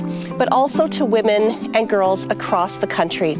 I admire and respect you as a friend, a colleague, and a great Canadian. I've always said that you are the heart and soul of our party. Is a testimony of the type of person that you are. You have so much to be proud of. You were a steady hand and a principled leader. You have united our caucus. You've worked really hard, we really appreciated it, and you made it fun. But most of all, you never forget who it is you're fighting for. The people here and across Canada. And you certainly left us in a great position with the new leader coming forward because of all your hard work. And for that, all of us are thankful for your leadership. Merci pour tout ton travail comme chef intérimaire. Merci infiniment. Thank you for all your work as leader. Served our party. For everything you've done to bring everybody together through very difficult times. For votre leadership pendant cette période de transition. For your leadership during the transition period, your experience, and bringing us to destination. Many thanks for your time, your friendly listening. For being our fearless leader for the last 6 months. For keeping us united and focused on holding the government to account. For helping us to move our Conservative movement forward. For your contribution to forming the next Conservative government. For staying calm in the face of much adversity. As we came out of COVID and dealt with all of the issues of an incompetent government. Very much appreciated the confidence that you had in a rookie year. You've steadied the ship, and you are certainly a leader for a time such as this. Nous avons été très chanceux et privilégiés de t'avoir. We've been lucky and privileged to have you as chief during a period which is not easy for us. Carrying us through this bit of a trying time as a party. Je suis très heureux de travailler avec toi. Tu es une femme extraordinaire. I am happy and I am proud to be working with you. Proud to say that you're their leader. Coast to coast to coast, Conservatives all over Canada say thank you as well. I'm looking forward to work with you this fall in the House of Commons. I look forward to continuing to serve alongside you as we get back to Parliament this fall. And after the next election, when we're in government. And defeat the Trudeau Liberals and bring common sense and good governance back to this country. And I can't wait for what your next achievements in public life are going to be. Anyways, thanks so much. It's all good. All the best to you. Thanks a lot.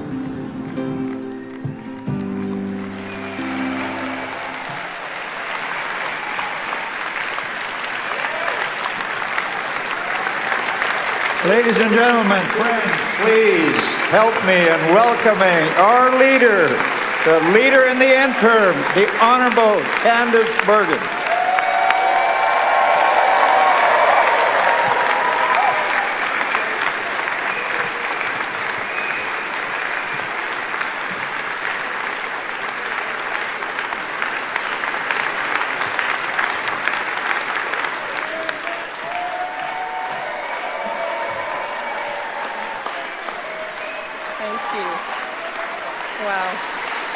Thank you very much. So nice. Wow. Thank you so much. I do want to begin by saying how saddened I am at the passing of our beloved Queen, Her Majesty, Queen Elizabeth II. She served with honor. She really was our Queen. And I have no doubt that her place will be as great as that of Queen Victoria in the story of Canada. May we all, friends, may we all strive to emulate the dignity and the grace that she personified throughout. Michael and I are praying and are thinking of the royal family during this time. Long live the King.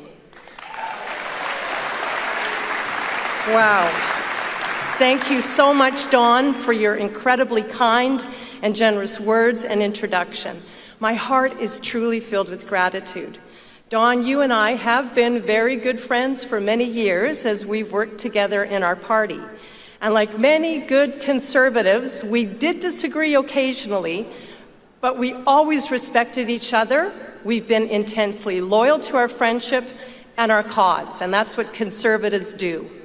Sharing many laughs, sharing some tears, many dinners, and late-night talks.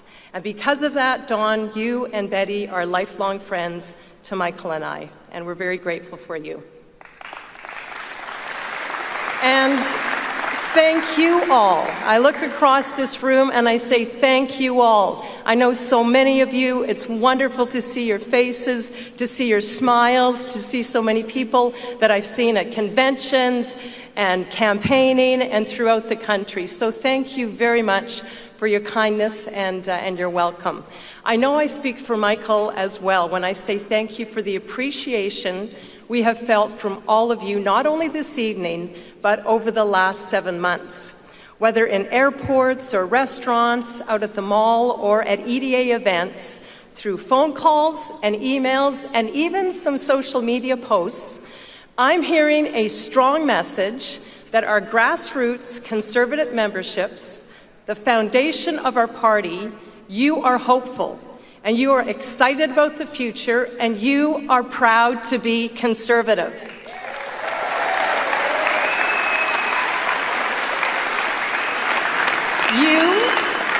You are proud that we stand for fiscal responsibility, national unity, law and order, and freedom of expression and belief.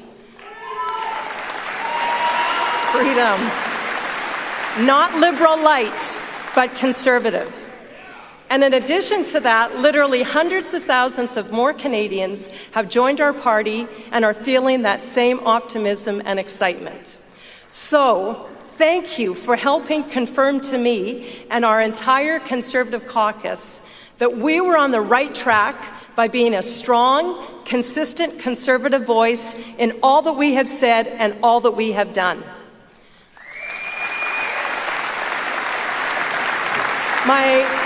My heart is filled with gratitude as well to my incredible caucus. First of all, my leadership team made up of Luc Berthold, my deputy leader. Merci beaucoup, Luc, pour le bon travail que vous avez fait. Thank you to Blaine Calkins, our whip, John Brassard, our House leader, as well as MPs Tom Kimmich, Melissa Lantzman, Leanne Rood, and Warren Steinley. You are all extraordinary leaders, and I thank you. And to the rest of our caucus, including senators who work day in and day out in Ottawa and their ridings, and would come to Ottawa every week and bring advice and strategy and passion on how to deal with issues of the day. Thank you to my caucus. Thank you to our caucus chair, Scott Reid, who has done a fantastic job over the last several months. Ladies and gentlemen, our caucus is made up of so many smart, experienced, wise, and compassionate individuals. And if there's one piece of advice I want to give to the new leader, whoever it is, it's this: respect, listen to, and trust our caucus. They will not let you down.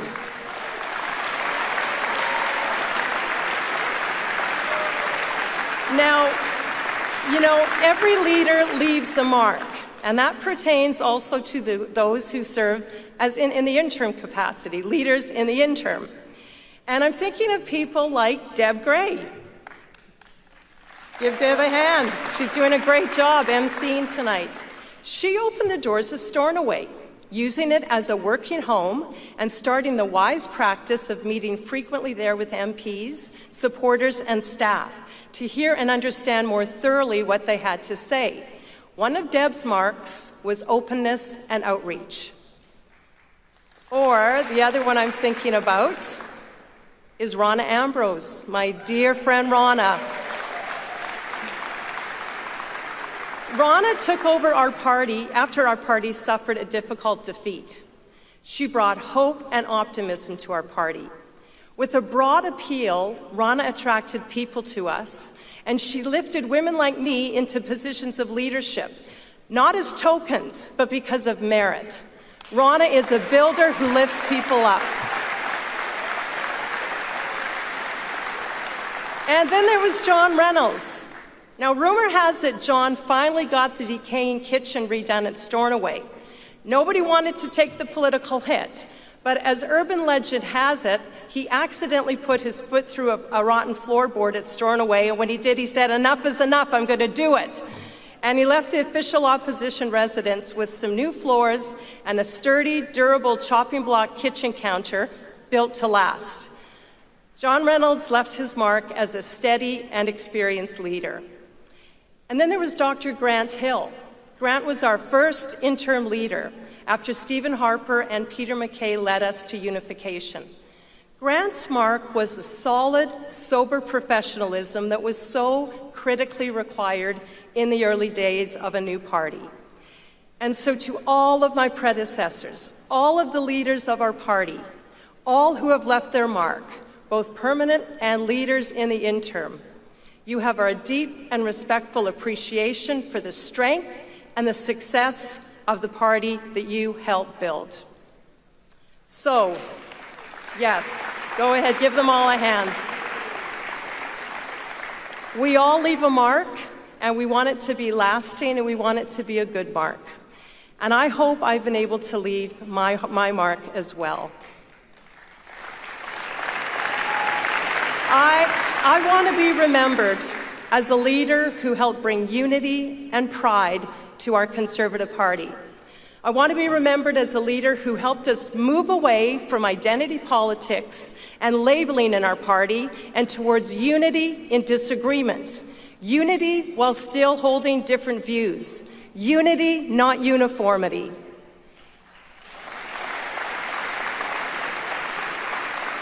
So, my friends, my fellow Conservatives, as I leave, I want to once again ask you, please don't allow yourself, whatever kind of Conservative you are, to be broken into groups and labeled. Do not descend into the cauldron of identity politics and division in our own party. Do the opposite. Live, talk, and walk unity, even when you disagree with each other. Actually, especially when you disagree with each other. Unity as Conservatives and unity as Canadians. I love this party. I love this party. It was so interesting, Dawn, as you talked about what I've done and how I started as a volunteer. And, I cannot imagine, I cannot believe that I stand here before you as your leader. It has just been an incredible experience, and I feel so blessed to be able to be here, but to be able to tell young people the opportunity that they have, not just young people, people of all ages, to be able to get involved and make a difference for their country and in their party. So it was with mixed emotions that I announced earlier this week that I will not be seeking re-election.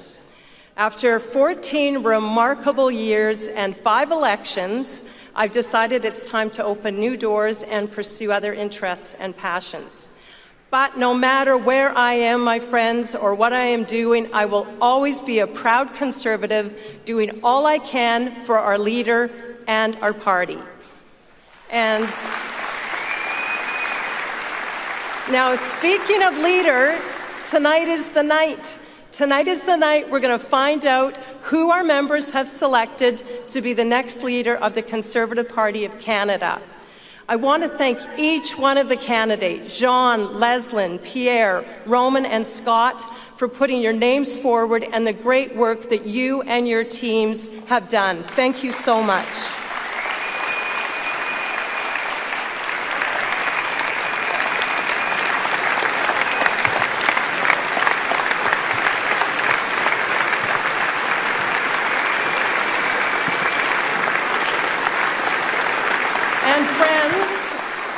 That's awesome.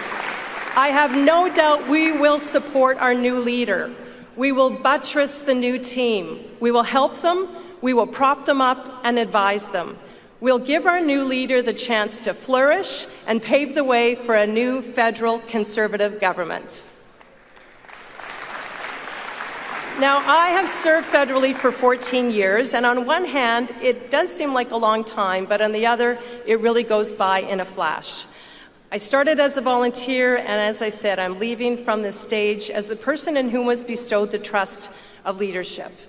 And so I want to say a special thank you to Manitoba, to my constituents, to my home, to the people of Portage Lisgar. Manitobans are great people. They are resilient, innovative, compassionate, hardworking, and generous. And I want to thank all of those who supported me, not only in the last 7 months, but those who helped bring me to Ottawa in the first place. Over the last several months, a very special thank you goes out to Mr. Wayne Benson, the Executive Director of our party and a fellow Manitoban. Wayne came out of retirement in PEI, and he took on the job of Executive Director at my request during a very difficult time. In fact, it was literally when the Emergencies Act had been called. So in the literal middle of a so-called emergency, Wayne Benson came forward. What a hero he was to me. And with the help of Rob Batherson, Ian Brodie, James Dodds, and a host of staff and volunteers, they guided us through this leadership race, and I want to say thank you to each one of you. To my family, my siblings, and especially my children, Lucas, Delaney, and Parker, and your children, thank you for sharing your mom and Grammy, your daughter and sister with the country. And to my husband, Michael, who has been a true partner and companion to me through this entire journey as leader. He has worked with me, he has served, and his love he gave to me, and I could give to you. And I want to thank you so much, my love.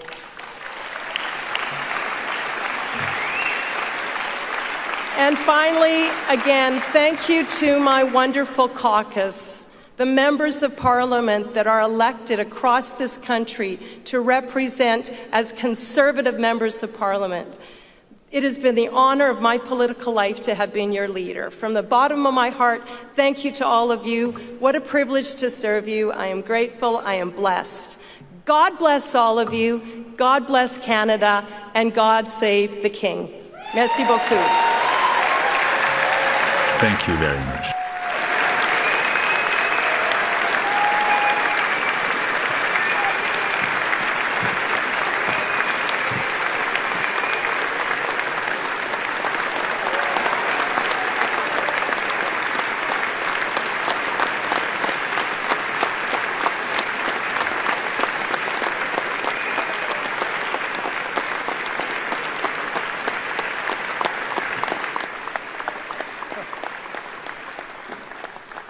Well, when you're a volunteer president, there are good days and days that aren't as good. But I had a great day earlier this week getting to do a little bit of a backroom scheme with Candice's husband, Michael, and my friend, James Dodds, chair of Conservative Fund Canada. And I don't know if the surprise got out. We tried to keep it from you, Candice. But we wanted to thank Candice for her work as our leader in the interim, and her 14 years and counting of dedicated service to the people of Portage Lisgar. So here's our special announcement. On behalf of James Dodds, the chair of the Conservative Fund, our party is proud to make a contribution in the name of the Honourable Candice Bergen to Turning Leaf Support Services. And please go online and find out about this amazing organization.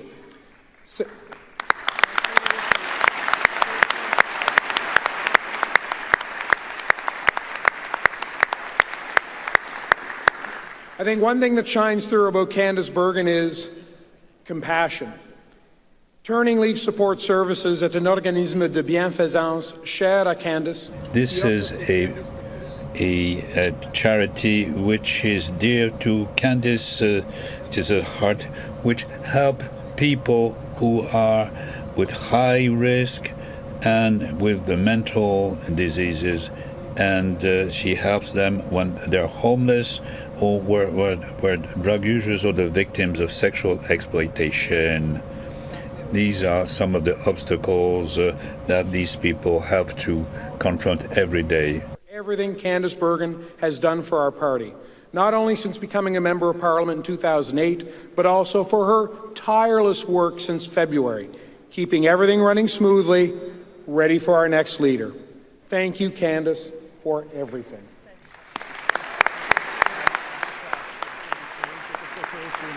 But we don't want people going back and forth. Yeah, okay, but we're asking people now. Yeah. We should have caught you the first time.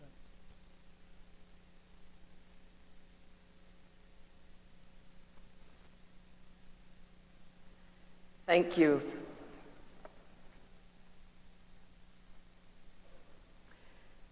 And one of my favorite Debisms, way to go, girlie. You did a great job. Thank you so much. Thank you, Candice, for everything. Well, we're getting close to the moment that you've actually all been waiting for. We're not offended. We don't really think you came here just to see us. This is sort of like high school graduation. You know, you have to get through all this stuff, and then comes the good part.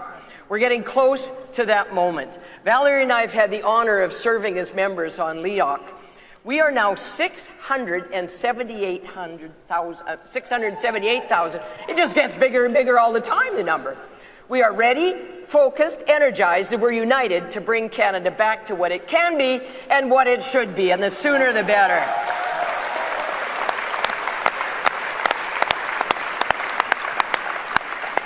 We're getting ready to tap in to what we're hearing from Canadians. Canadians are telling us we want and we need change, and we tonight here are prepared to give it to Canadians. So now, on with the show. If Ian Brodie hasn't done every single possible job in this party, I think he's pretty close. A long-time dedicated Conservative, he served as Prime Minister Harper's first Chief of Staff at the critical start of the Harper government. When asked to serve our party again, Ian didn't hesitate. I have known Ian for a very long time, and when I heard that he was chairing LEOC and I was asked to sit on it, I said, yes, I'll do that, and happily, because Ian was there. So I think we could agree, I hope we could agree, that this is going to be the last leadership race for a long time.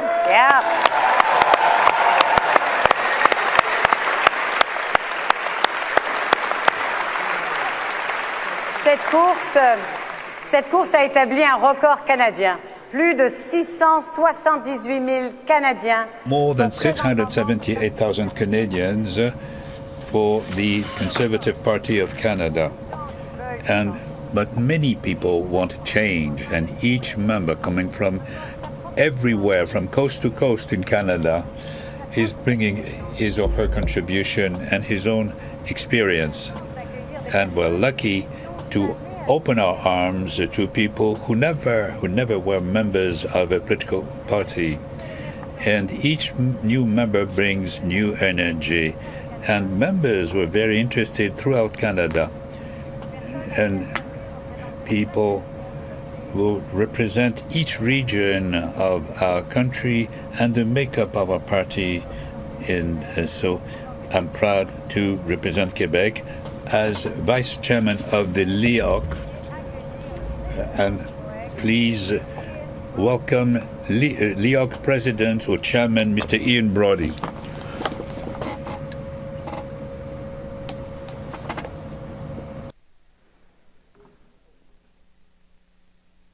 Dear friends, the membership of our Leadership Election and Organizing Committee was a broad representation of our country and the membership of our party from coast to coast to coast. And I'd like to recognize that every member who served on our Leadership Committee did so as a volunteer.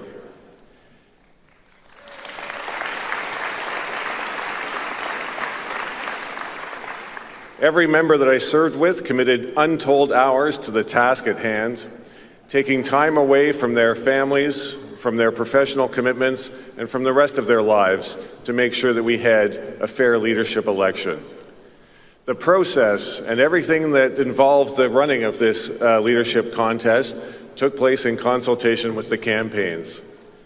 Everything that went on regarding the validation of ballots, The tabulation of ballots and later on the counting of the results took place in the presence of scrutineers from each of the campaigns under the watchful eye of our Chief Returning Officer and his Deputy Chief Returning Officers and from the personnel on loan from the party. Nous devons remercier les personnels du We parti. need to thank the party staff for the long hours and the devotion that they gave to the work of our party. We owe them a debt of gratitude, and also to their families, which made this process as smooth as possible for everybody. This evening.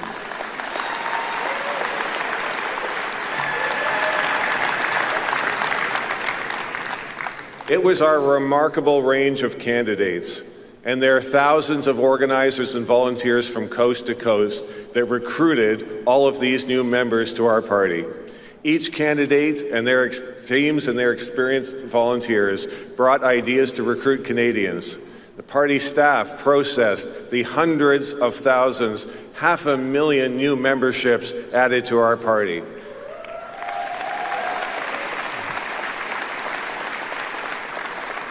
We got more than 670,000 ballots out to our members. We got them all back to be counted, and it all went as smoothly as possible. I want to thank the candidates and their teams for their hard work. I hope every candidate and every volunteer is proud of the work they did during this race.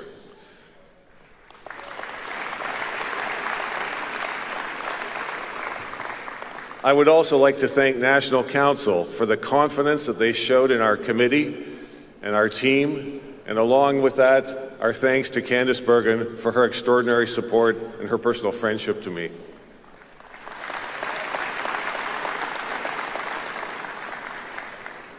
I would be remiss if I did not thank my predecessors as LEOC co-chairs of the past, Dan Nolan and Lisa Raitt, for their extraordinary work and for the inheritance of the expertise and track record that we got when we got our flying start. Thankfully, together, we met the challenge of a record-breaking membership along with the trust of our members.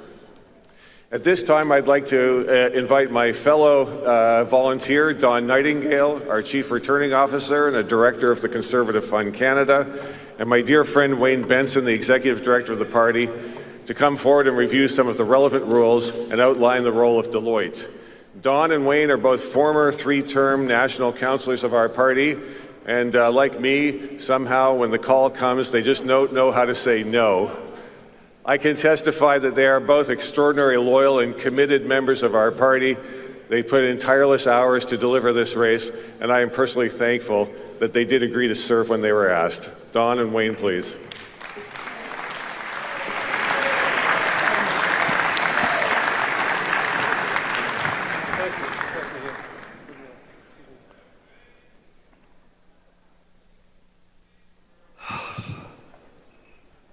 Try not to be nervous. I remember well that evening in February when I answered the phone. Hi, Wayne, it's Candice. I need you to come to Ottawa as Executive Director of the party. This was not how I planned to spend the next 7 months of my retirement. I inherited a staff at headquarters that, for the most part, had been working from home for the better part of the previous 2 years. Personally, I had a very steep learning curve ahead of me. However, I will say this: without the commitment, dedication, and unwavering support of our staff, we would not be where we are today.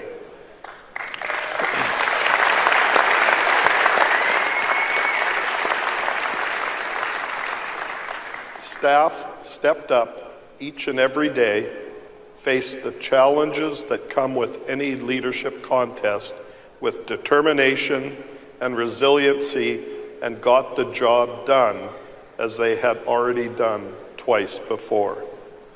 But let's not forget, this time our membership tripled in size, and every task along the way, yes,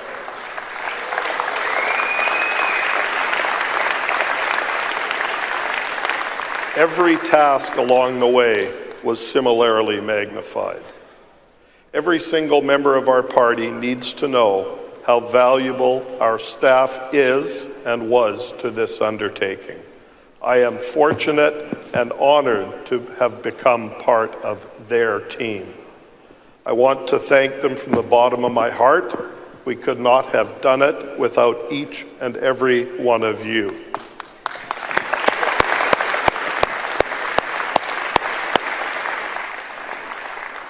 Thank you, Wayne. When you asked me to serve on your team as the Chief Returning Officer, I said to myself, this is going to be really interesting, but I had no idea how interesting it turned out to be. I didn't foresee, and I don't think any of us foresaw, the unprecedented interest of Canadians in this leadership race and the historic numbers. My microphone not working, let me go here. And the historic membership numbers in the Conservative Party. Oh, you're right, Don. It's been quite a ride. And I want to add to that, despite the many challenges we faced over the past 7 months, it has been an absolute pleasure to work with you and Ian on this leadership race. I think we were a really good team.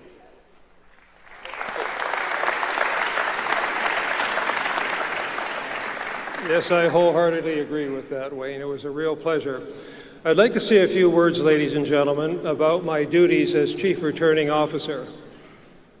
The duties of the Chief Returning Officer in this leadership race are primarily to monitor the process, to ensure compliance with our Constitution and with the rules and procedures determined by the Leadership Election Organizing Committee. And I'd like to take a moment to remind everyone of a couple of the more important rules in this race.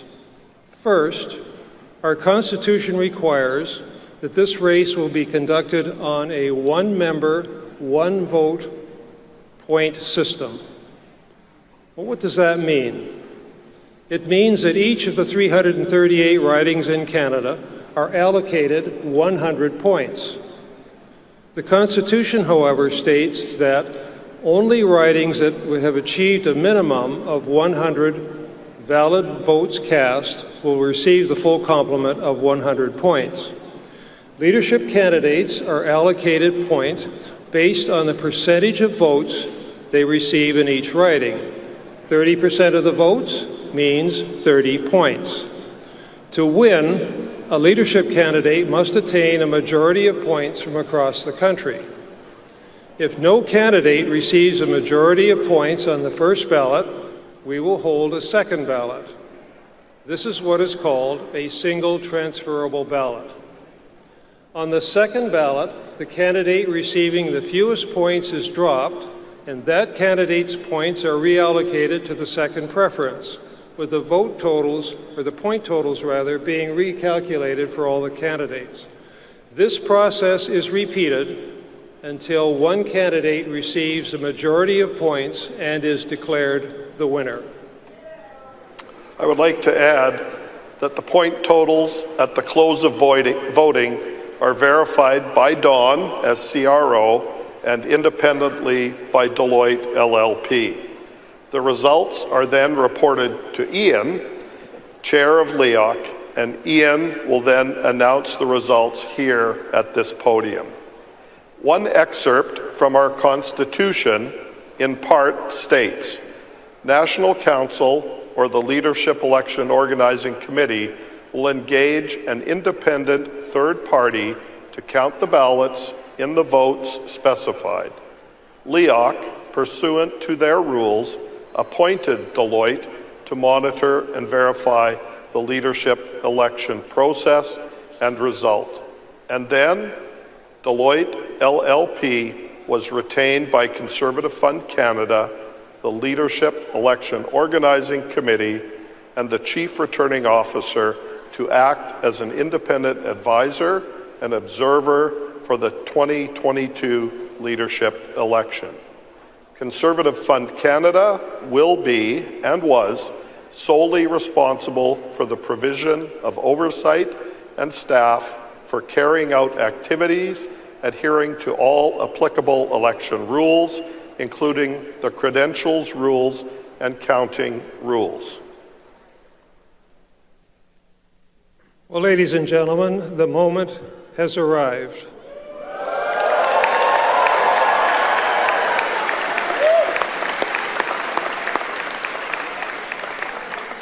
Ian and I and Wayne are going to walk over to the results room and obtain the vote results for round one. Assuming everything goes according to plan, we will be back here on stage in 10 to 15 minutes with the results. They have not been calculated yet. They're ready to press the button on the computer and give us the results. So don't go away.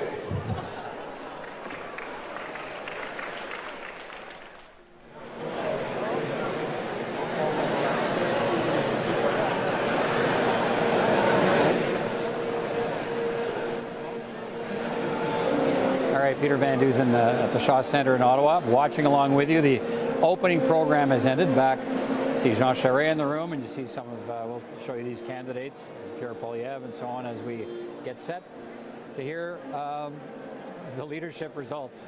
Back with our party commentators, Tim Powers, Susan Smith. And here for Rebel News, I'm sitting on the media risers at the Shaw Centre in Ottawa, the nation's capital, as the Conservative Party of Canada chooses its next leader, the successor to Erin O'Toole, who was defenestrated by the party for his refusal to talk to the truckers. It's amazing how many dominoes those truckers set to fall. We're here along with hundreds of party members, and we just sat through, I think, the party congratulating itself, talking to itself, thanking its interim leader, Candice Bergen, thanking Erin O'Toole. They gave him a speech which sounded like an eternity, but maybe that was just because it's like scratchy nails on a chalkboard to me. He had a pre-recorded speech that they played. They had party officials talking about the process. And then the last thing you heard was the chief returning officer of the party's leadership executive committee saying that he was now going to go to the counting room and expected to be back in 15 minutes with the results of the first round. Remember that if I understand the rules right, and they're somewhat complex, the lowest ranked candidate will be dropped off and his or her votes reapportioned, if I got this right, to the other candidates. So, it's modestly interesting, I suppose, who's in last place. But I think what people will be looking for is, does Pierre Poilievre, the presumptive first place candidate, have enough votes to win it on the first go round? Because that would obviate the need to go through those iterations of knock off the bottom candidate, reapportion the vote, check the totals, knock off the bottom candidate remaining, number 6, let's say, reapportion those votes, recalculating them every time. It'll be interesting. We just don't know how those points split, but I think there's a fair chance that Pierre Poilievre does have enough on the first ballot. It's interesting, and Sheila, I'd like to bring you in a second, but in the leadership vote, Andrew Scheer versus Maxime Bernier, going from memory, I think it was the 13th round where Scheer finally beat Bernier by just a sliver, by less than 1% if memory serves. And that shows that it can be in anyone versus, in that case, it was anyone versus Bernier. I don't know if there's an anyone versus Poilievre mood here. If I had to guess, I'd say Leslyn Lewis and Roman Baber are sympathetic to Poilievre and certainly wouldn't be directing their supporters to do anyone but Poilievre. Sheila, what do you think of I think it was, they were killing time and they were taking care of party business. They were giving a shout out to people. I don't begrudge it. And even listening to Erin O'Toole again, Well, if anything, it's a reminder of how important this leadership vote is and what a loser they threw overboard. Yeah, I think there's a little bit of ragging the puck happening here. I would be shocked to see this go to a second round just based on, some of the numbers that I've seen from liberal polling firms about Pierre Poilievre's support, having nearly 60% of the party having a favorable view of him. I think that even Charest's supporters might choose Poilievre as a second choice. We know that I bet you if Baber's supporters are not choosing Leslyn Lewis, then likely they're choosing Poilievre as their second choice too. So, I would be surprised to see this go to another vote. And, you could tell that was sort of what Candice Bergen's speech was all about. She was talking about, everybody talked about just how united the party is. It felt a little bit like they were trying to convince themselves about how united the party was. We get it. They said it probably 20 times. But when she said, it's important for us not to engage in cancel culture within the party, I thought that's a shot across the bow at Charest, because Charest said that Poilievre's support of the truckers should disqualify Poilievre from running for the leadership. And we saw Candice Bergen down there at least talking to the truckers, something Charest never did.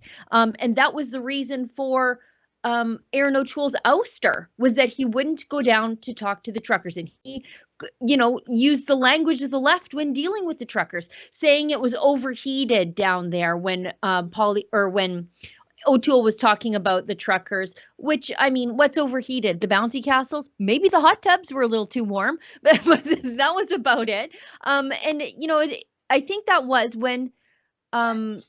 when Bergen said that, I think that was definitely a shot right at Charest, who did engage in cancel culture during his campaign, or at least he tried to, but I don't think it stuck. You know what? And I don't think it matters if he continues in that line. And here's what I mean by that. Jean Charest has been out of the federal conservative world for more than a decade. He left to seek fame and fortune and success, and he had some of each as the Liberal Premier of with Ontario. Huawei. And with Huawei. That's right. And as he worked for Huawei, the Chinese tech giant. So for him to come into the federal arena and then say, if I lost, or either way, I'm going to cancel my opponents, it doesn't carry a lot of clout if someone hasn't been in the arena really for decades. Jean Charest was not a part of the party during the Harper years in any meaningful way. It's been so long. In fact, the last he had federally was, if I recall, he was one of the two MPs left standing after the Kim Campbell fiasco.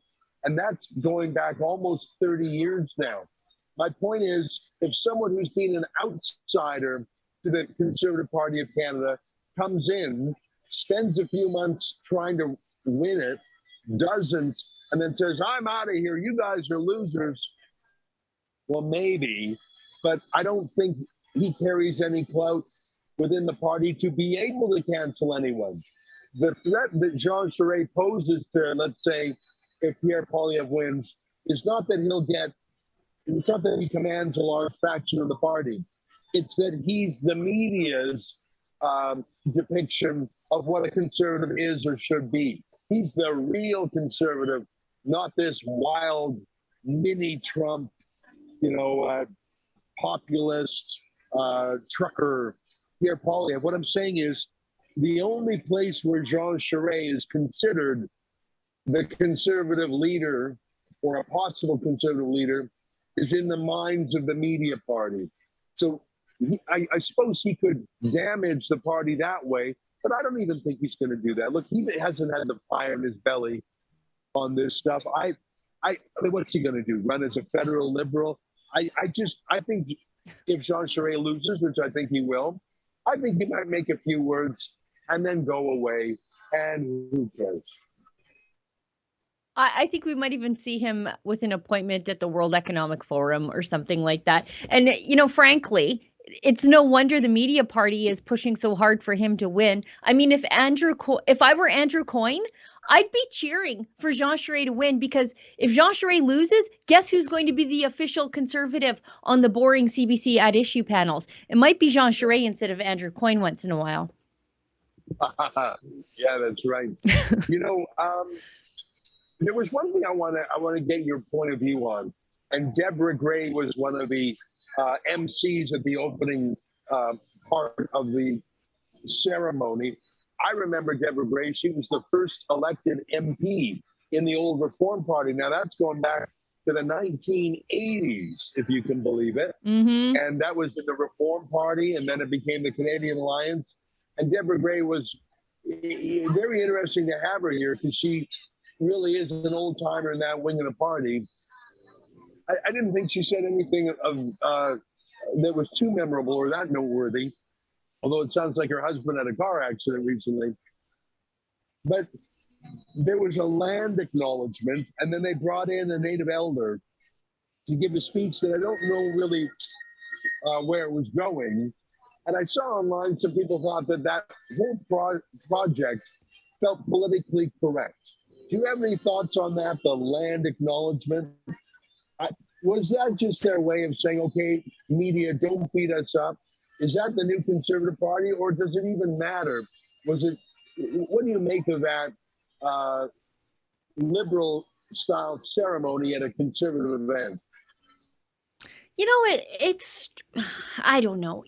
Part of what Pierre Poilievre has been doing has been a lot of Indigenous outreach. He's actually been really the only candidate who is talking about getting the gatekeepers out of the way of Indigenous prosperity between the federal government, pulling all those, the Indian industry out of the way so that actual Indigenous people can get jobs. I mean, I was there when Chief Billy Morin at Enoch endorsed Pierre Poilievre. It's, frankly, something I've never seen before. So maybe this is just more of that sort of outreach. The land acknowledgement was weird. I think it's the first time I've ever sort of seen that at a Conservative federal level leadership event. But I don't know. I just don't know. It's strange. I don't know where they're going with it, but I also see the value in the Indigenous outreach. Well, I'm going to make a distinction between substantive Indigenous outreach. For example, let's get economic development. Let's unlock the potential of these Indian bands, including resource potential. Getting rid of the gatekeepers really fits under the Indian Act and local bands. So I'm 2 thumbs up for a substantive, freedom-oriented reconciliation with Indian bands, like Chief Clarence Louie of the Osoyoos First Nation, the symbolic, performative, ritualistic, pretend reconciliation of reading a land acknowledgement. It feels fake, because what are you saying there? Are you saying that there was a genocide? Are you saying that there ought to be a land claim? Say what you mean. And my view,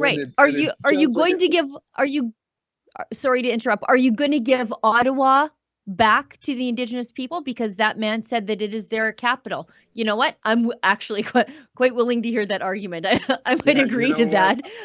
I think that I'm listening. Let them make a land claim for all of Ottawa. Take it. I absolutely support giving that. I don't even know that. I heard that man was from Kittigan-Zibi. Just give it to him. I'm joking around, but there is a larger point there. I think that if Pierre Poilievre really does an economic development plan for Canada's Indigenous people, that is great news. Because Justin Trudeau, his use for Aboriginal people, he's got a tattoo that he shows off. And he liked Jody Wilson-Raybould when she was good for photo ops. But the moment she opened her mouth and talked about actual law and order and ethics, he fired her.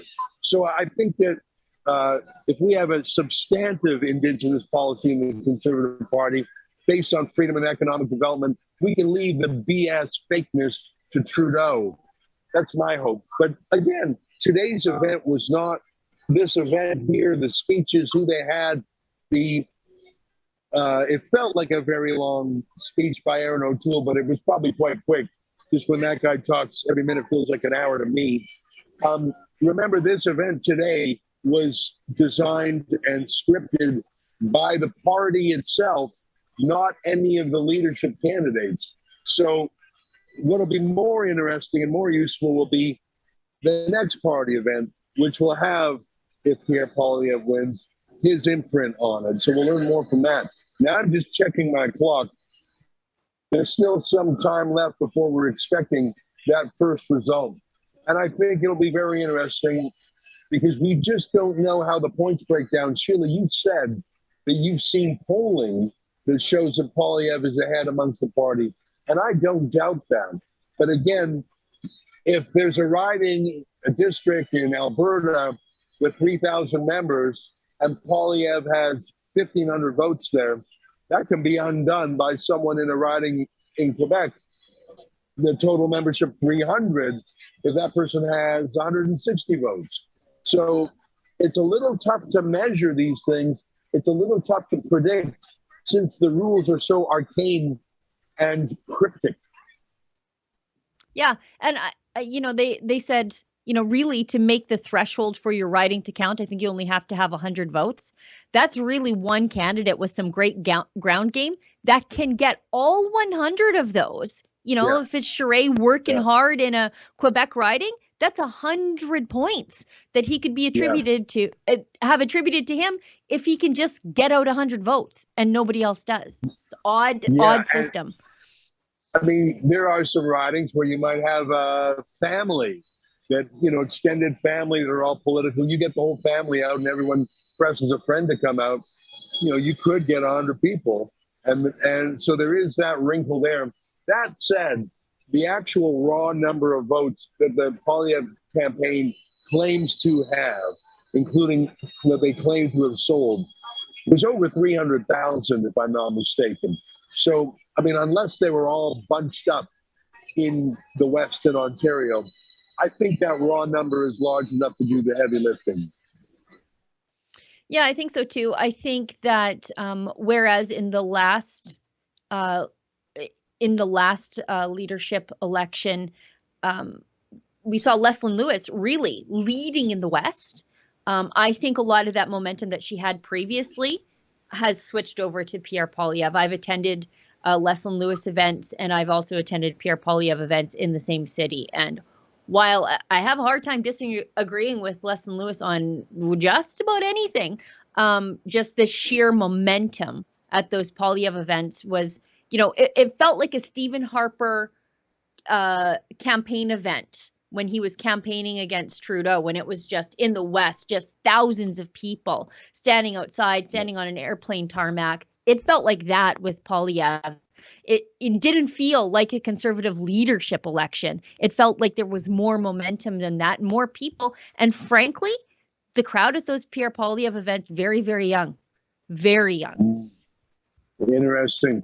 I saw some emails from, if I'm not mistaken, the Lewis campaign and the Baber campaign saying, look, put our guy first and Poilievre second. They didn't use that exact language, but they were suggesting some voting strategy. Because if you have the ranked ballot, if you're thinking, well, if this is a final showdown between Poilievre and Charest, maybe I want Poilievre. But what Baber and Lewis were saying, and I'm going from memory here, I may have my details slightly off. They were saying, well, look, put our guy or gal first, and then put your second choice, the finalist that you think is going to be in the final showdown. There's some strategy involved. I don't know how many people are thinking that cleverly about their vote. By the way, you don't even have to rank everyone. You can just put one name, if I'm not mistaken. Yeah. But we're getting too much into the weeds. We'll know the results pretty quick. I'd like to ask you for your guess. Do you think that Pierre Poilievre, A, is going to be ahead on the first ballot, and B, do you think he's got enough to win it first ballot? I think so. I think that I'll be shocked if this goes past the first ballot. What's your guess? Yeah, I think I'm with you on that. And it's an interesting approach by Poilievre. Again, I'm told that he's not going to actually do a single media interview tonight, and I love that. I think they have a very strong approach to campaigning. They realize that Poilievre can do a video in social media, on Twitter, on YouTube, on Facebook, and get 500,000 views. Whereas you do a sit down with Rosemary Barton of the CBC, you're not going to get as many views. And it's going to be a series of Trudeau scripted, liberal war room style gotcha questions that one might expect from the plaintiff, Rosemary Barton, who literally sued Erin O'Toole in the course of the last election. It's been 2 years, or there's 2019. I'm trying to remember. Yeah, 2019. 2019. So it wasn't the last election, there's one before that. She literally filed a lawsuit in her name against the Conservative Party during the election. And not only did that was fine, but the Conservatives thought that was fine. Imagine being a Conservative politician, being sued by the CBC, and then accepting an invitation to be interviewed by the CBC. That is suing you. Have you no self-respect? And the answer to that is no, they have not had self-respect. And I saw Andrew Scheer here, and I saw Erin O'Toole, and the commonality between those two men is they had no self-respect in the face of the media. They were so submissive and easily bullied by the mean girls. And so I was briefly chatting with Jenny Byrne, the campaign manager for Poilievre. And frankly, the best thing I heard, and I think it was a private conversation, so I won't characterize it, but so let me put it another way. The best thing that I saw in the Poilievre campaign over the last few months was when Poilievre's campaign fought with a liberal activist on Global News called Rachel Gilmore, that they criticized her partisanship, and that caused sort of a brinksmanship of other Global News journalists and other journalists piling on behalf of Rachel Gilmore. And I thought, good. Let them quarrel. Let the media and the Conservative Party fight. Let it be so that Pierre Poilievre never in his career ever makes the foolish mistake of Andrew Scheer and Erin O'Toole and thinking for a second that the media actually likes them. Let them hate the media and let them be hated by the media. The media already hates them, but let the Conservatives know it so they never let down their guard again. It's a crass and gross analogy, but it would be like someone going to a strip club and giving $100 bills and saying, I think she really likes me. I think she really likes me.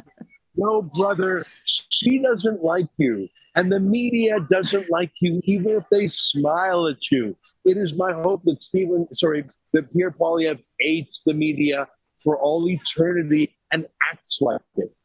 Sorry for the stripper analogy. Now, it looks like some folks have taken to the stage, which suggests to me that there may be a result. Great.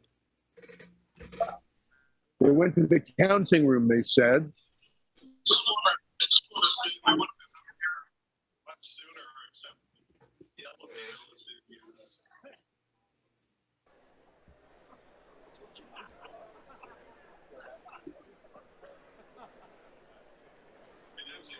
Ladies and gentlemen, we're going to take this to close.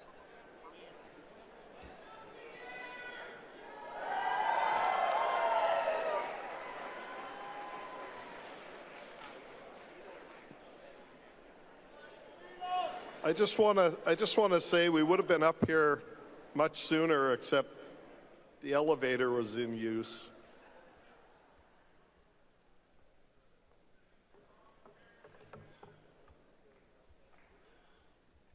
Mesdames et messieurs, ladies and gentlemen, please take your seats, please.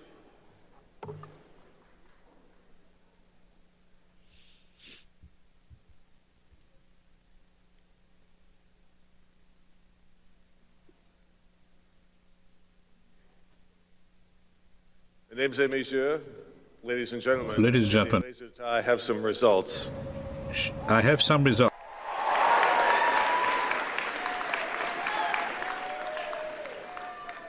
It's my great privilege to announce the results.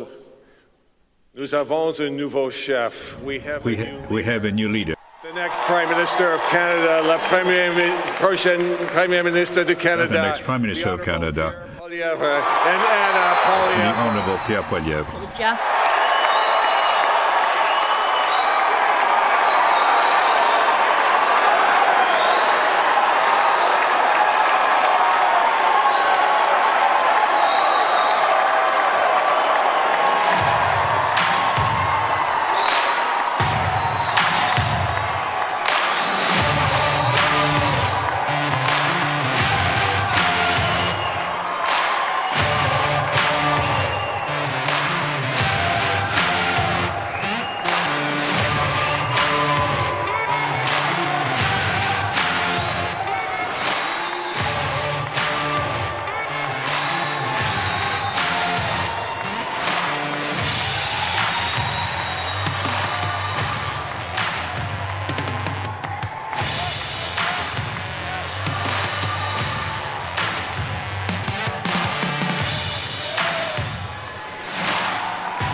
Peter Van Dusen watching along with you. We can tell you they announced Pierre Poilievre, and you can see he's the new leader, and he's done it on the first ballot with over 68% of the vote of Conservative Party members. Thank you very much. Thank you very much. Before I begin introducing my husband, allow me to express my sadness at the passing of our Queen. May she rest in peace. Long live the King. My husband and I, thank you. My husband and I share the same values, although our background is a little different. Mon mari et moi, nous partageons les mêmes valeurs. My husband and I share the same values, but our life was is different. In 1995, in a working-class neighborhood in the east end of Montreal, au Shola Agboola, puis Pointe-aux-Trembles. Je suis née à Caracas, Venezuela. I was born in Caracas, Venezuela, and my family emigrated here in 1995 in Montreal, in the Maisonneuve area. Un orgullo de poder ser una voz fuerte para el pueblo latino y para muchos inmigrantes.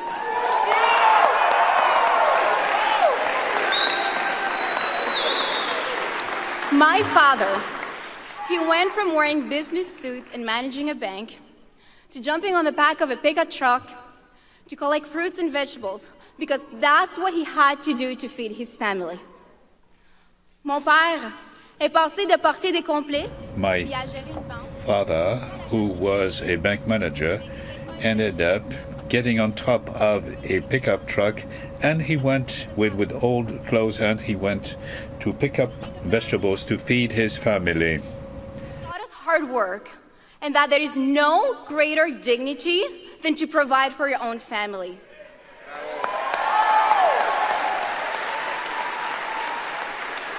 La famille Galindo, The Galindo family,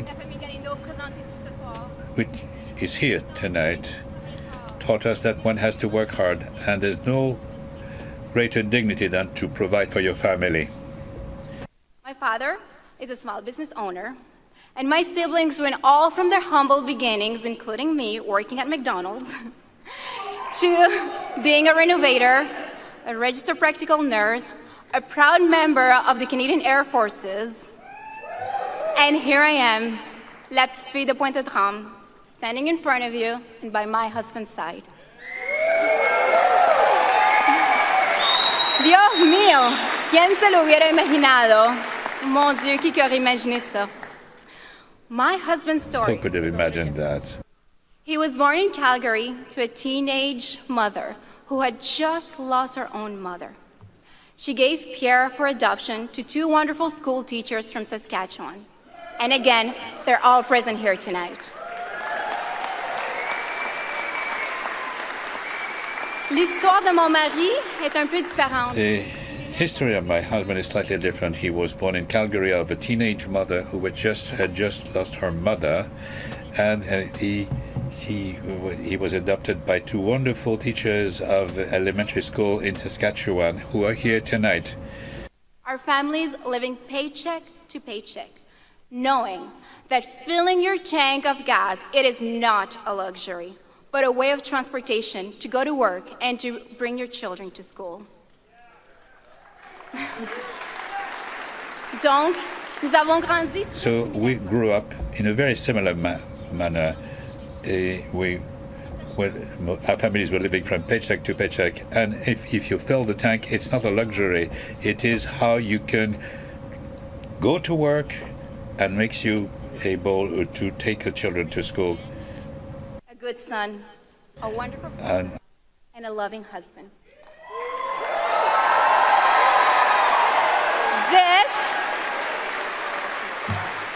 This is the new leader of the Conservative Party of Canada et votre prochain Premier ministre. And your next Prime Minister, my husband, Pierre Poilievre.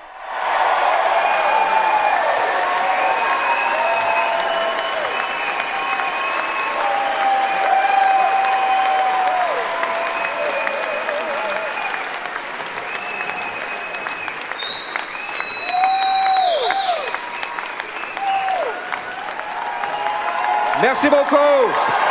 Merci beaucoup. Thank you. Thank you indeed. Merci beaucoup.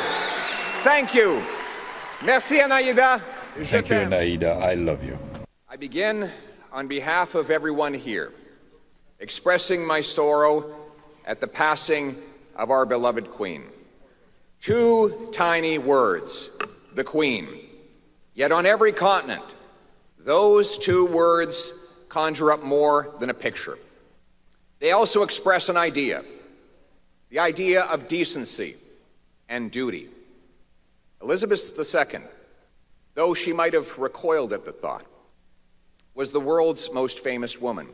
Yet she was our queen, our sovereign, for almost half of our nation's existence. In her 22 visits here, yes indeed, in her 22 visits here and her dealings with 13 prime ministers, she exhibited the virtues we most cherish: dignity, civility, humility, candor, and above all else, service.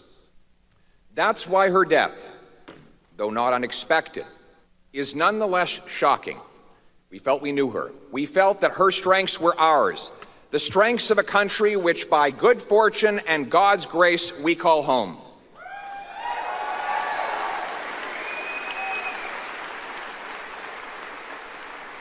And that, perhaps, is why I feel a small catch in my throat when I utter the words that no leader has stated in this country for over 7 decades: God save the King.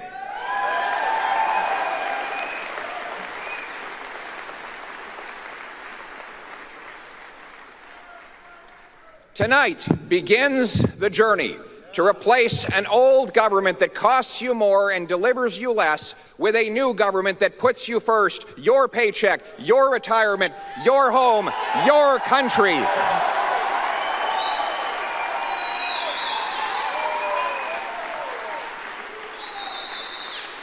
By tackling liberal inflation, we'll put you back in control of your life and your money. Le travail commence ce soir. Work begins today, tonight, in order to replace this the old government which costs a lot, brings you less, with a new government who will give you first place, your paycheck, your house, your country. En nous attaquant à l'inflation, by fighting inflation, by giving you back control of your money and your country. it's not my victory, it is yours, and I have so many people to thank. Merci à ceux et Thank you celles to those who supported me, who were volunteers who helped in this victory, and thank you to all other candidates for renewing our country. To Scott Akerson and lowering taxes. Thank you very much, Scott.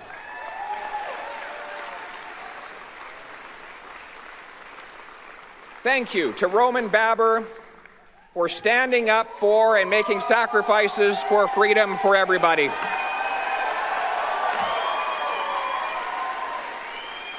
And thank you to his wonderful partner, Nancy, for championing children with autism. Thank you. Thank you to Leslyn Lewis for standing for family, faith, and freedom.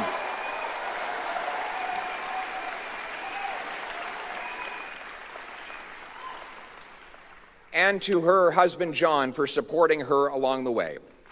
Yes. And thank you. And thank you to Jean Charest for your service to our country.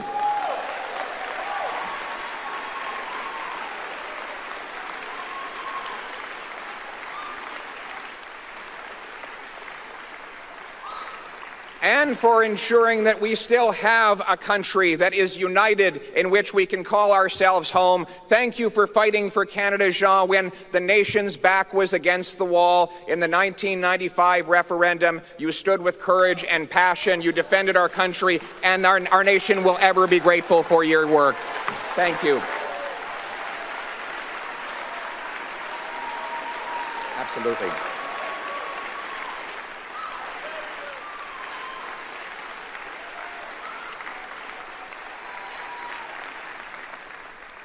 Ça fait à peu près 40 ans que It's Jean been about 40 years that Jean has been a politician, provincially, federally.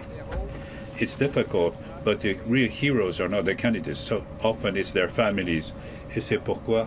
For those 4 decades, there have been countless occasions when her husband was fighting causes on behalf of all of us, when you had to carry the extra load and take the extra sacrifice, countless invisible sacrifices. And we as a nation, we as a party, we thank you, Michelle. Merci beaucoup. Thank you indeed, Michelle. To supporters of all of these fine candidates, I open my arms to you. Now, today, we are one party serving one country.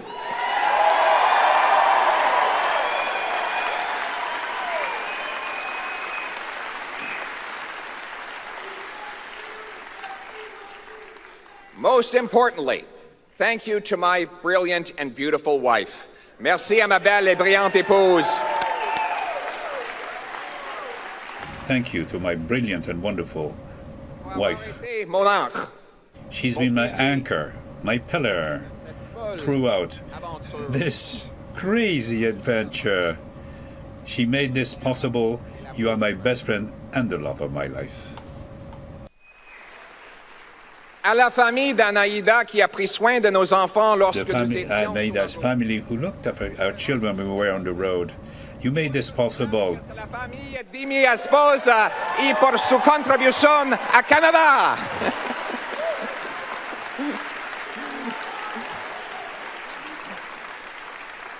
So that's all the Spanish I speak. If you ever come over to our house for one of our grand family gatherings, it's usually 20 Latinos and Latinas arguing, telling jokes, telling stories in Spanish, and one guy standing around having no idea what anyone else is saying. My wife's family not only raised this incredible woman, but they came to this country from Venezuela with almost nothing.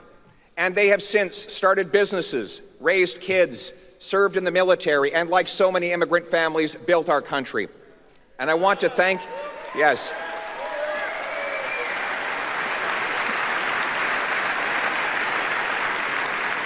I want to thank my brother Patrick, my father Don, his partner Ross, my mother Marlene, and even my biological mother Jackie is here today. Yes.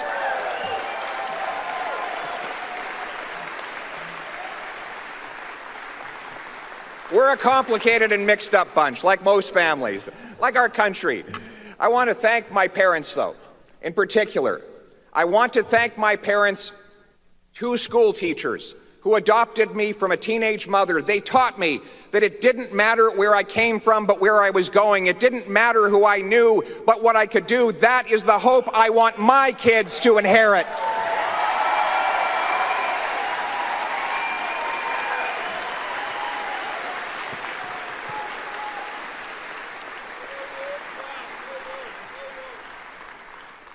But that hope has melted into worry for many. Today, people feel like they've lost control of their pocketbooks and their lives. The cost of government is driving up the cost of living. This government, this Liberal government, has doubled our national debt, adding more debt than all previous governments combined. That means another $500 billion bidding up the cost of the goods we buy and the interest we pay. Inflationary taxes increase those costs further. Now, they plan to triple the carbon tax on gas, heat, and everything else. Le coût du gouvernement augmente le coût de la vie. The cost of government increases the cost of living, and this government has added to the national debt more than any other government throughout this history of our country. This is $500 billion, which are making all our costs and interest rates heavier. And the more they spend, the more things cost. The result? Families downgrade their diets to cover the 10% year-over-year jump in food prices. Seniors delay their retirements and watch their life savings evaporate with inflation. 30-year-olds who did everything we asked them to do, got degrees, worked hard, are trapped in 400-square-foot apartments, or worse, their parents' basements, because house prices have doubled under this government. And those who do own homes are paying more interest on their mortgages, even though this government promised interest rates would not rise for years. Les mères monoparentales mettent de l'eau dans le lait de leurs enfants. Mothers have to put water in the milk of their children in order to be able to face increases of 10% inflation, and retirees cannot afford to live, and the young people who did everything we wanted them to do, who studied and who sacrificed themselves, have to live in the basement of their parents' home. Most are lucky to be just getting by. Many are falling behind. And there are people in this country who are just hanging on by a thread. These are citizens of our country. We are their servants. We owe them hope. They don't need a government that sneers at them, looks down on them, calls them names. They don't need a government to run their lives. They need a government that can run a passport office.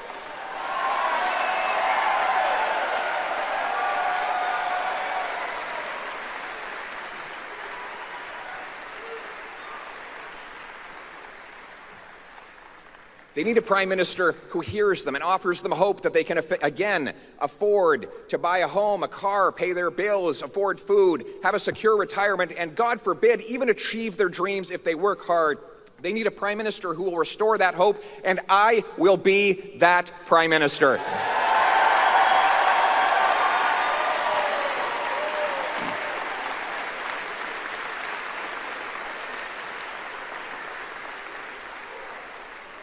We will rekindle the hope that people's paychecks and savings can again buy a decent life. We will make government affordable so that life is affordable. We'll cap spending and cut waste to reverse inflationary deficits and taxes. That includes axing new taxes on your paycheck, gas, heat, and other essentials.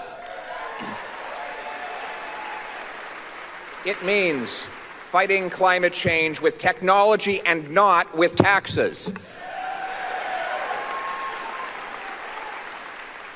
We will restore hope that hard work will again pay off. Do you know that today, if a single mom with 3 kids earning $55,000 a year goes out and earn another dollar, she loses 80 cents of it to taxes and clawbacks, so she can't get ahead. I will reform programs and cut taxes so that when that single mother and people like her earn more, they keep more, and hard work always pays off in this country.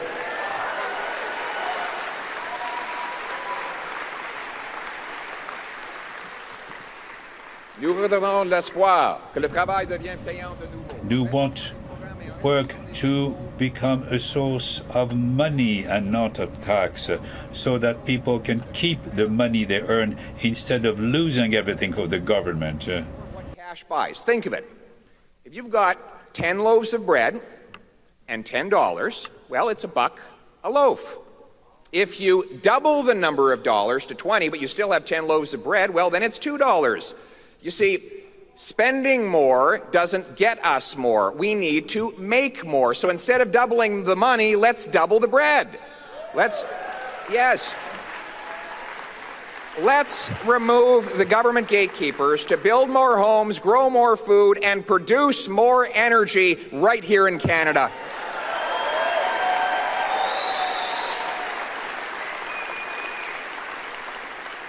We need to restore the hope of home ownership. Right now, youth and newcomers can't get a home because local government gatekeepers block housing with heavy fees and long delays for building permits, leaving us with the fewest houses per capita of any country in the G7, even though we have the most land to build on. A Poilievre government will require big cities that want federal infrastructure money to speed up and lower the cost of permits and to approve affordable housing around all transit stations so that our young people can live there and don't even need to afford a car.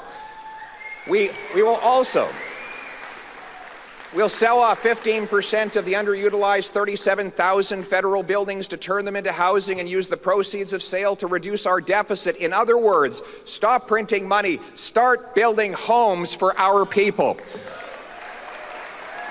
Speaking of homes, we must make stuff here at home again, here in Canada. Look, trade is great. Trade is just great. But we learned during COVID that we can't count on the rest of the world to take care of us.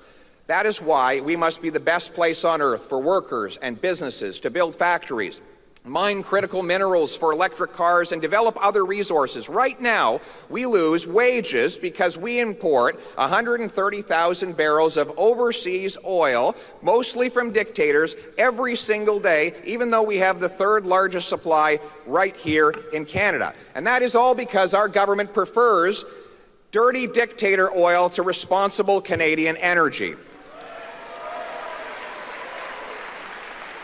We will repeal this government's anti-energy laws and replace them with a law that protects our environment, consults First Nations, and gets things built. We will greenlight Newfoundland and Labrador's planned increase in oil production, which will allow us to fully replace every single barrel of oil we're importing from abroad. And within 5 years, we will set the goal to end dictator oil in Canada altogether.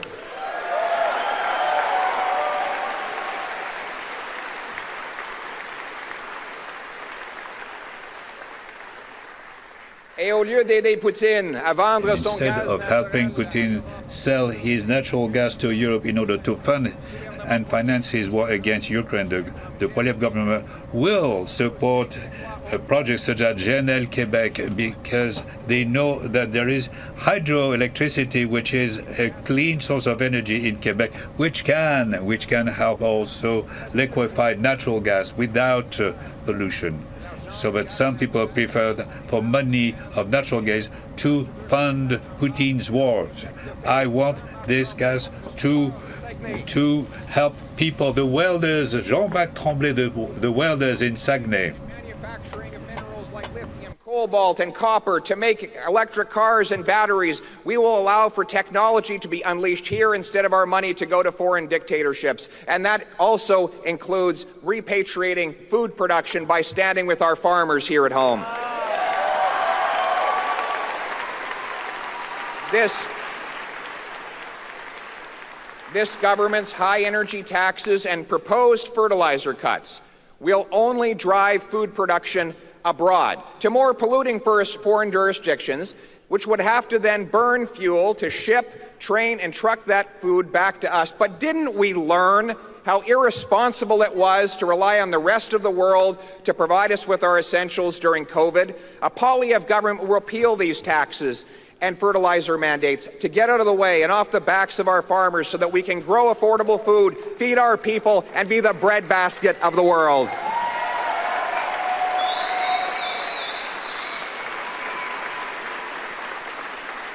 We will restore to First Nations more control of their land, money, and decision-making, and those communities that want to develop resources and invite commerce to fight poverty will have an ally rather than an obstacle in me. We must remove other unneeded barriers by axing the disastrous ArriveCan app.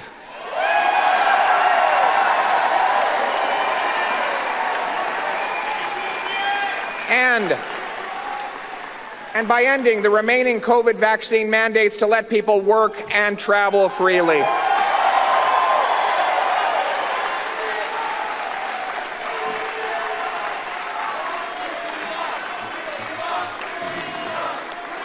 Thank you.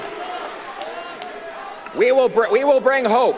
We will bring hope to doctors, nurses, engineers, and others who are immigrants to this country but are blocked from working in their professions for no other reason than that they come from another country. We'll team up with provinces to guarantee that within 60 days, an immigrant applying to work in their profession will get a yes or no based on their tested abilities, not based on where they come from. We'll back up 30,000 small study loans for those in need of time off work to study up to the Canadian standard. Enough talking, remove the gatekeepers to get more doctors, more nurses, more engineers, and more inflation-proof paychecks for our brilliant immigrants. And we will restore the hope of safe streets, a hope that has turned into fear in all too many places after killings in Vancouver, Montreal, Toronto, and most recently, Saskatchewan. Weakened laws allow chronic and violent reoffenders out of prison early at great danger to our people.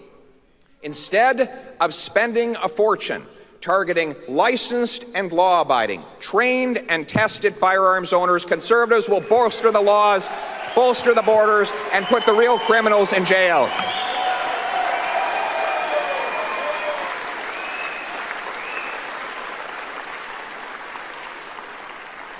And we will restore hope to Quebecers so that they will regain control of their decisions and their lives instead of being controlled by a centralizing and woke government in Ottawa. You know, French has a very special place in my heart. My father, who has French-Canadian origins and comes from a Franco-Saskatchewan village, has charged me with preserving French from when I was very young, when I grew up in Calgary. Unfortunately, I had too few opportunities to speak, so I have a lot of work to do. And now I am continuing to improve my French, a language I love so much, one of the founding languages of this country. With my wife, who is from Montreal, we are, in our turn, teaching our children to love it. They go to Francophone daycares. Baby Cruz and Valentina will have French as a first language, and their second language will be Spanish. After that, English will be their third language. I will go even further in talking about Quebec. I would say that Conservatives from around the country have a great deal to learn from Quebecers. Quebecers defend their heritage, their culture and language, and don't ever apologize for it. The Quebec nation is not woke. My government will not poke its nose into everything. A smaller federal government will help Quebec citizens and Canadian citizens grow. Citizens who own their homes, build their dreams, raise their families, look out for their neighbors, and earn powerful paychecks and savings free from inflation and overtaxation. We will restore Canada's promise in a country where it doesn't matter who you love, or if your name is Smith or Singh, Martin or Mohammed, Chang or Charles. A country where the dreamer, the farmer, the worker, the entrepreneur, the survivor, the fighter, the ones who get knocked down but keep getting back up and keep going can achieve their purpose. A country where the son of a teenage mother adopted by 2 teachers can dare to run for Prime Minister of Canada.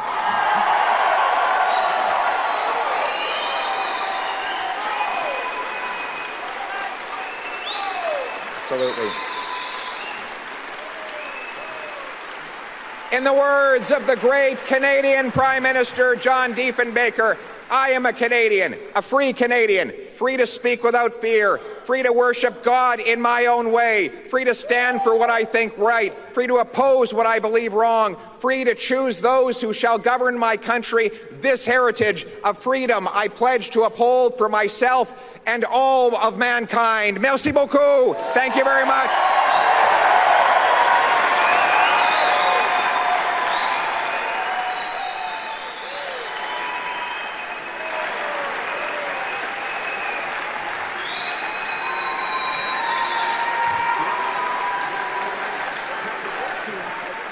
Have 68% on the first ballot, more than 2/3.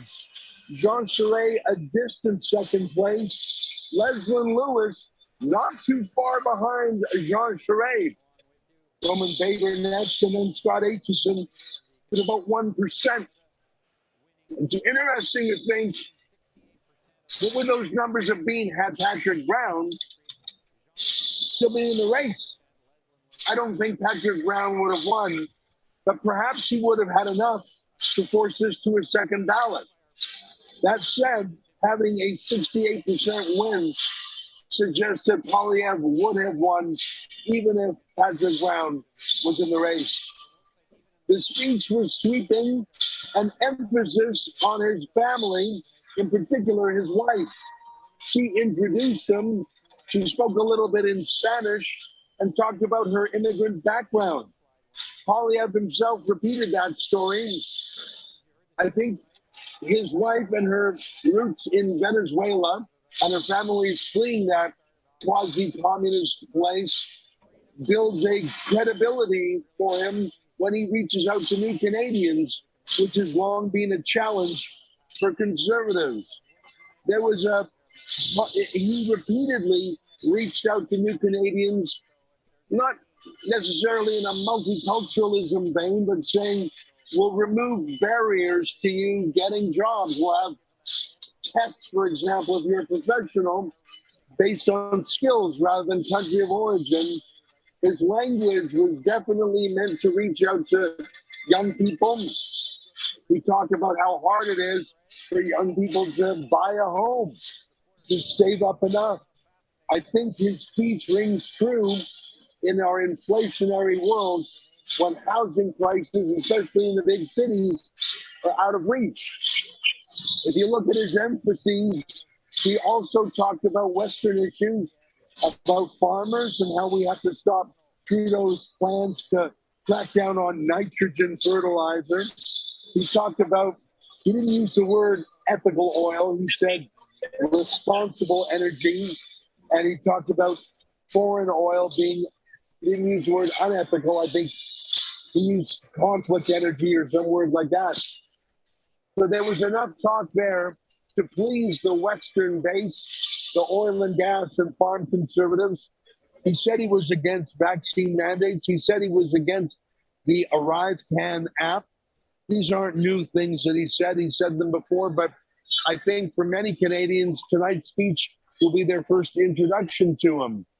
I think that his wife, and I think I'm pronouncing her name right when I say Anaida, I think she's a real campaign asset in a way that, for example, Sophie Trudeau never was. Sophie Trudeau was debuted a few times very early by the Trudeau campaign, and I'm talking about 7, 8 years ago, and she was not suited for the public world. She, I'm not saying she's a bad person in any way. She just wasn't built for political discussions, and she really has never been seen from again. And I won't talk about the fact that Trudeau and his wife are often estranged. She just was not a political asset. And frankly, Trudeau didn't need one.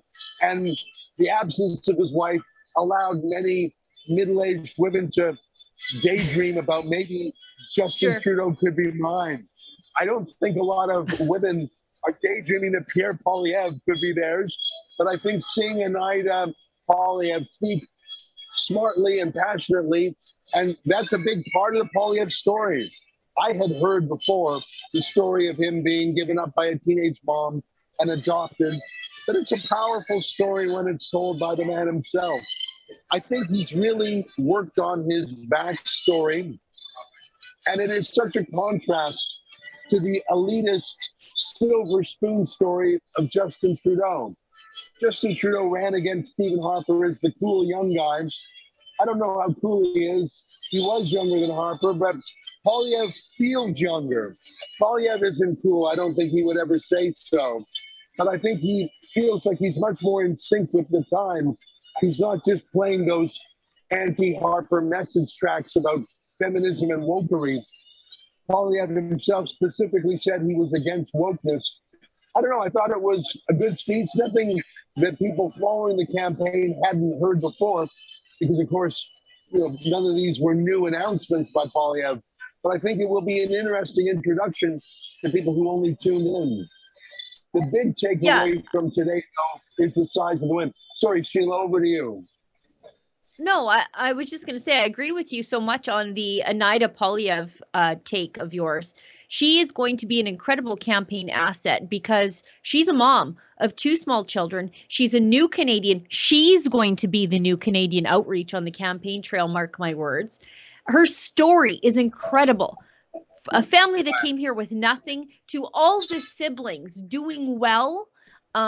She herself, I believe, was a Senate aide, but she worked all the way up from just working at McDonald's to being a Senate aide, and now she's a mom. She's married to potentially the future prime minister. I think she's going to be on the campaign trail, the one that is reaching out and communicating to new Canadians and moms. Somebody like me, I feel like she's far more relatable than Sophie Trudeau, the middle-aged debutante who never grew up. But also I noted in Poilievre's speech, he did touch on the things that, as you say, that matter to Western Canadians. Particularly, he said that he would reverse Trudeau's gun ban, which I think is very important, but also things that matter to Westerners, but also to the Canuck portion of the Rust Belt that was so decimated by Kathleen Wynne and by extension Gerald Butt's green energy policies. He said that he would do something that's quite Trumpy, and it won Trump voters that were not normally Republican voters when he did it. He rounded up those Reagan Democrats, and that was to start up manufacturing back at home. He said he wanted to repatriate factories, minings, stop the importation of oil, repatriate some food production that has gone overseas, quit relying on foreign food chains and supply chains. Of course, that should be on the top of everyone's mind, given, that we're still dealing with supply chain disruptions because of COVID. We're sending jobs overseas that we could be doing here. We already have the resources. And I know that that's only going to secure even a greater, probably a support base for Poilievre in Ontario. I just saw a pollster on Twitter say that by his count, Poilievre won all but 6 ridings in Quebec. What a loss for Charest. That's incredible. And all There's but I don't want to interrupt you, but we have a couple of guests who are ready to come on the show. So let's just have a quick ad, and then we're going to talk to the first member of parliament we'll be talking to today. So hold your horses. You'll find out who that is. But I do want to pick up on your point in a minute. Let's roll an ad and get the MP in the seat. We're here for all Albertans, Canadians, We're here fighting for the freedoms of not us, but our kids, our grandkids, the future of this province, this country. We are prepared to put everything on the line. The small fringe minority of people who are on their way to Ottawa or who are holding unacceptable views. I've also received reports in the last hour of people allied with the protesters assaulting RCMP officers. No, that was an assault between the two civilians, between a protester and a civilian. So Jason Kenney's statement was not true at the press release. I can tell you what I just told you, sir. They have just blocked the border here in Coutts, Alberta to Sweetgrass, Montana.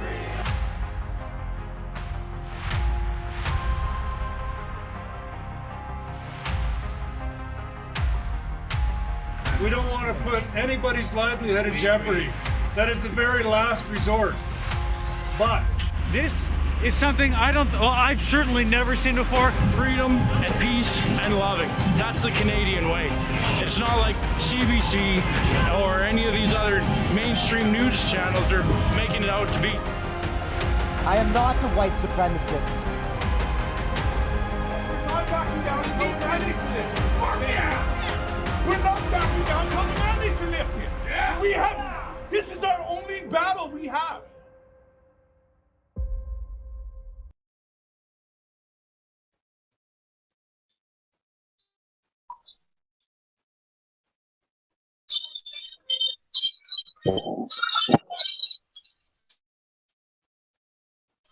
Well, welcome back. I'm joined by Warren Steinley, a member of Parliament from the Queen City of Regina. Warren, pleasure to have you on the show. Thank you very much for having me, Ezra. So I was on Candice, Bergen, in neutral, but the decision tonight by our grassroots is definitive. 68.15% is a strong message. We have a strong leadership vote tonight, and we're really happy with the party. We're growing, we're united. Now we're ready to take on the Liberals. Some interesting talk about farming. Poilievre was talking about defending against some of that Netherlands-style attack on farming, which I don't even understand, the ban on nitrogen fertilizer, and repatriating some farming out to Canada. That's good talk around Regina. Also, has talked about ethical oil. That rings the bell for me. What do you have to say about that as a Regina man? Well, we had John Barlow last week in Saskatchewan, and we talked to stakeholder groups about the reduced fertilizer by 30%. It's huge in our area, in and around Regina, because really what we do is we grow food for the world. So reducing fertilizer by 30% actually means a reduction in food and cutting that food supply. And at a time when food supply around the world is so important, we can deliver to the world and to Canadians. We just need the government to get out of our way. Let me ask you. Poilievre campaign put out an email about 3 hours ago saying they're going to hit me tonight. I think that's right. And by they, he means Justin Trudeau. Because although the party obviously knows Poilievre well, he's been an MP for a long time. He obviously won 68% of the points tonight. Though the rest of the country may not know him. And I would think that someone as pragmatic as Trudeau might say, go quickly, hit him hard, define him as scary, radical, whatever they do, and then maybe even go for a quick election before he has the time to get his feet under him. What do you think the Liberals are going to throw at the new leader? Are going to try and throw everything, like you said, hit hard, but obviously Pierre is ready. He said he's been elected since 2004. He's ready. He's ready to lead. And I think Canadians know him more than people expect. Like 675,000 people bought memberships for our party. Like it is huge. So Pierre is well known. He's hitting the ground running. I think we're going to have a great team around him, and they can throw whatever they want at Pierre. I think he's going to be ready, and we're looking forward to the fall session. I don't want to got a lot of friends and fans here, but let me ask you one last question about Mrs. Poilievre, Anaida, if I'm pronouncing her name right. I hadn't heard her give a sustained speech like that before. I think her story is fascinating. There was a little bit of Spanish there, a little bit of French. We started off this convoy calling it Taking Back Our Freedom. Speech. I thought it was clear that she would be a campaign asset in a way that maybe we've never seen before.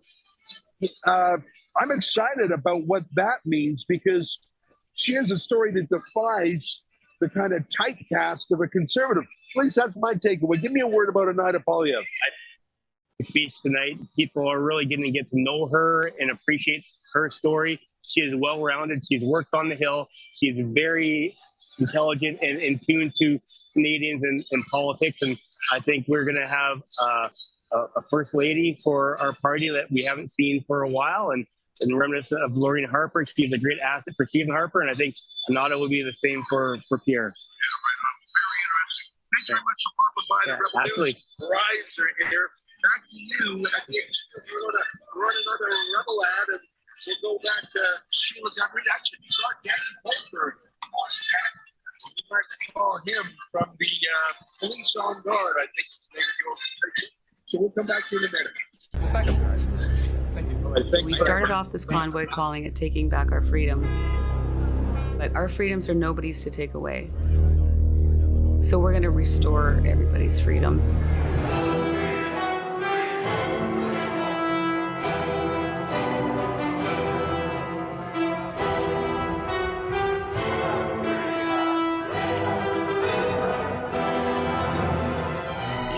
People came here wanting to only do a day, and the word with all the truckers is they're now staying for many days. You know, like a lot of people now are planning on days and days in Ottawa. So we are here to end the mandat. I am not leaving until we get what we want. We're not going to give up. I'm on lunch. I could be on lunch a long, long time.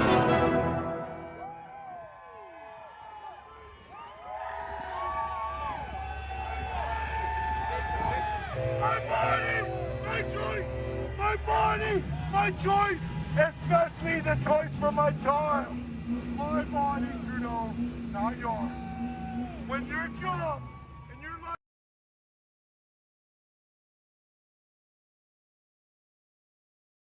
Bulford on, and he will be on the show later, but I am delighted to have with me on the Rebel News Riser, Roman Baber, a strong candidate who finished very well.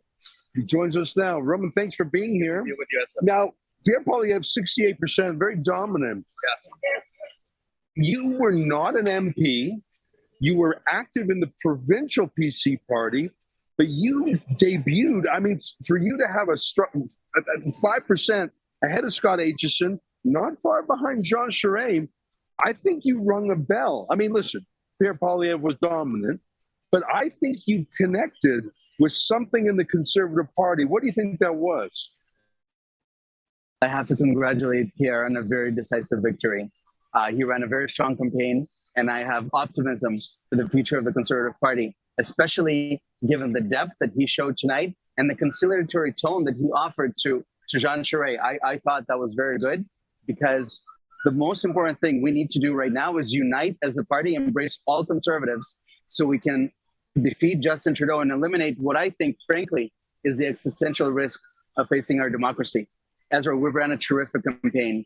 I've been fighting for Canadian democracy and for millions of Canadians that haven't had a voice for the last couple of years. Of course, it cost me my role with the provincial government, but I'm delighted that without question, we were able to push all the candidates in the democracy direction. And that means we help shape this race and therefore our party and therefore our country. I just want to emphasize that. I mean, you were the MPP for York Centre and you won that, which is, you know, in the greater Toronto area, not too far north. So that's the kind of turf that the federal party will need to win to get a majority.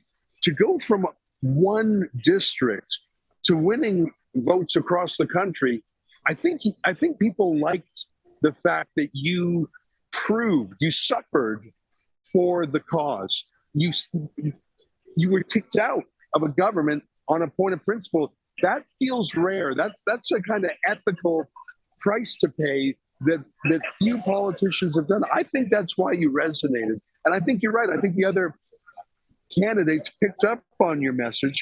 How do you feel about Poilievre's comments about the Arrive Can app and mandates and other hangovers from the whole lockdown mania?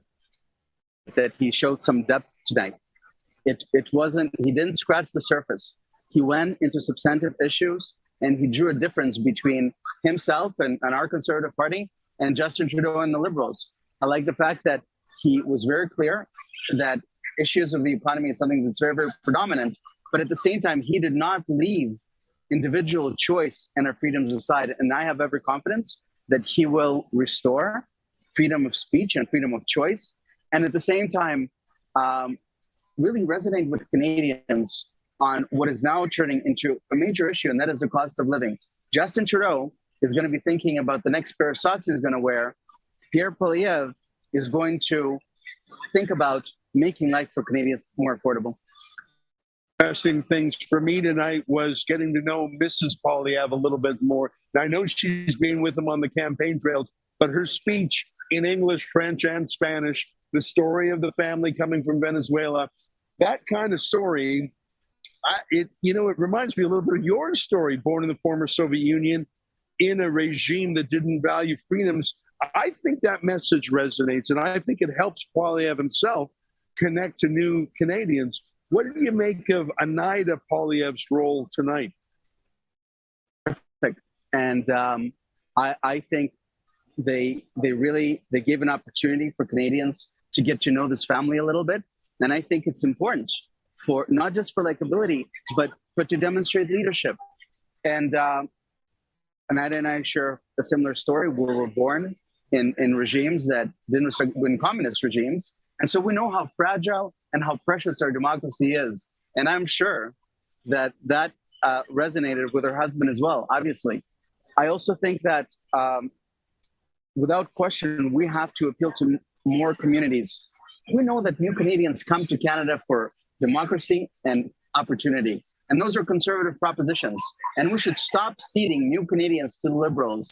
And so I look forward to the Conservative Party contesting an election in the GTA, in urban areas, in areas where traditionally the Conservatives do not win. I think we have a lot of ground to cover, and I'm optimistic about the future. I happen to writing that you represented provincially, and the Liberal incumbent there, Yara Sachs, is atrocious. She said the dumbest thing I've ever heard anyone say in Parliament, and I've been watching Parliament for years. She said that honk honk is a symbol for Heil Hitler because it starts with the letter H. She was trying to imply that there was some sort of anti-Semitism there. And she's Jewish and I'm Jewish and you're Jewish. I just thought you're renting out your religion to score a political point against the truckers. I thought it was atrocious.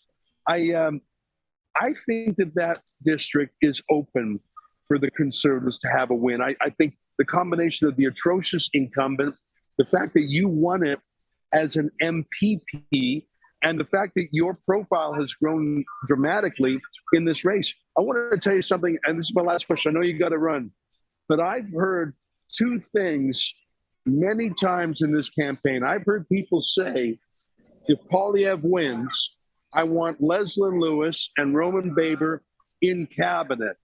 And they always said, I hope that they get along with Poilievre, and I hope that they'll keep running. Now, Leslyn Lewis is an incumbent MP. I'm sure she will run again. I don't want to put you on the spot, but do you get along well with Poilievre? Would you consider, I mean, obviously you want to take a break from this, but would you consider throwing your hat in the ring again? You were using the word we, first person plural, to talk about the Conservatives. I'm really asking if you'll help get rid of Yara Sachs.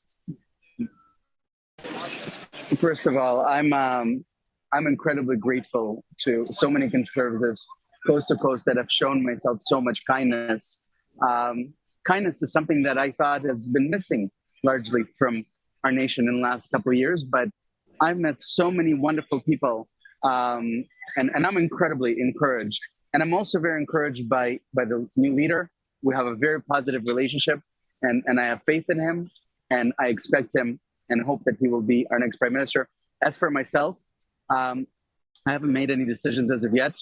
I'm going to take a little bit of time off and recharge. I'm going to spend a little bit of time with my loved ones. I'll speak with the new leader and see what he thinks. But regardless of whatever happens in the future, I will support Pierre Poilievre and the Conservative Party in the next election.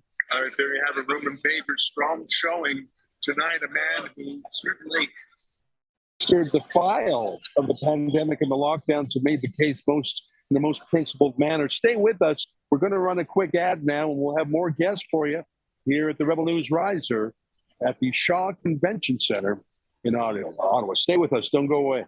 To increase prosperity and improve public health, but also to build back better. If the demands from the farmers are not met, what do you think happens next? I think the farmers will explode. I'm afraid it will be a civil war. A civil war is going to start. Up to a civil war? I don't know.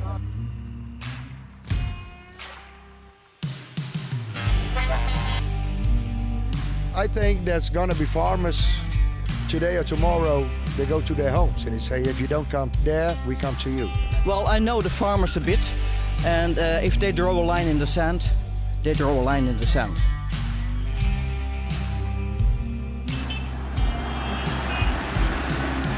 I think there's going to be a small civil war. I can imagine it's going to be a lot of mayhem.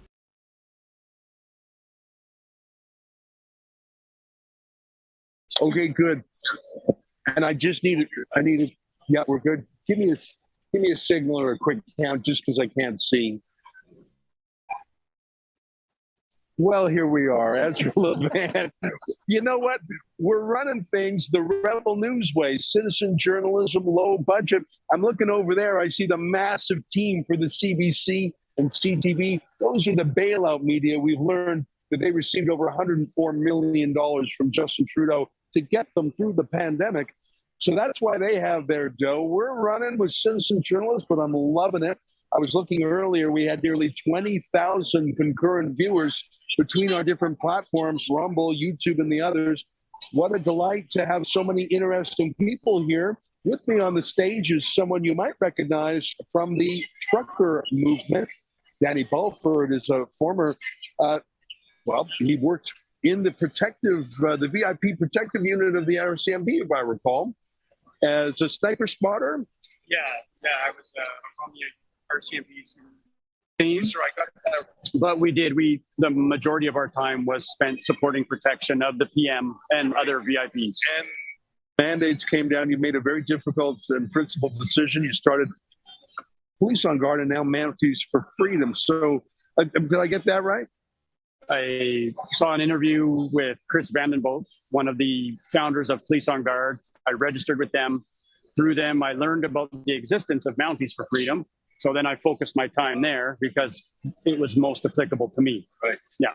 And it was very, I think, inspiring and encouraging for people to see that there were police who were not thrilled about police being turned into political enforcers. And because it added an era of menace and authoritarianism to public health orders. That, the idea of having police enforce a restaurant closure is absurd. And then we saw these riot police, and it seemed un-Canadian. And then when the martial law, the form of martial law, the Emergencies Act was declared, I think a lot of people said, is this Canada? How widespread is skepticism within law enforcement? Obviously, not everyone was in a position to quit or retire or go on leave. Or are there a lot of police and Mounties in Canada who quietly were appalled by things, or have they transformed into political cops? I think that there is, well, I know for fact there's hundreds of Mounties, so thousands of police officers in general. And from my experience, Ezra, prior to the mandates and even prior to COVID, I don't know any police officer that I've ever encountered and met with that thought that this current government was competent and ethical. And so I I believe that there's a great skepticism of the direction of our country.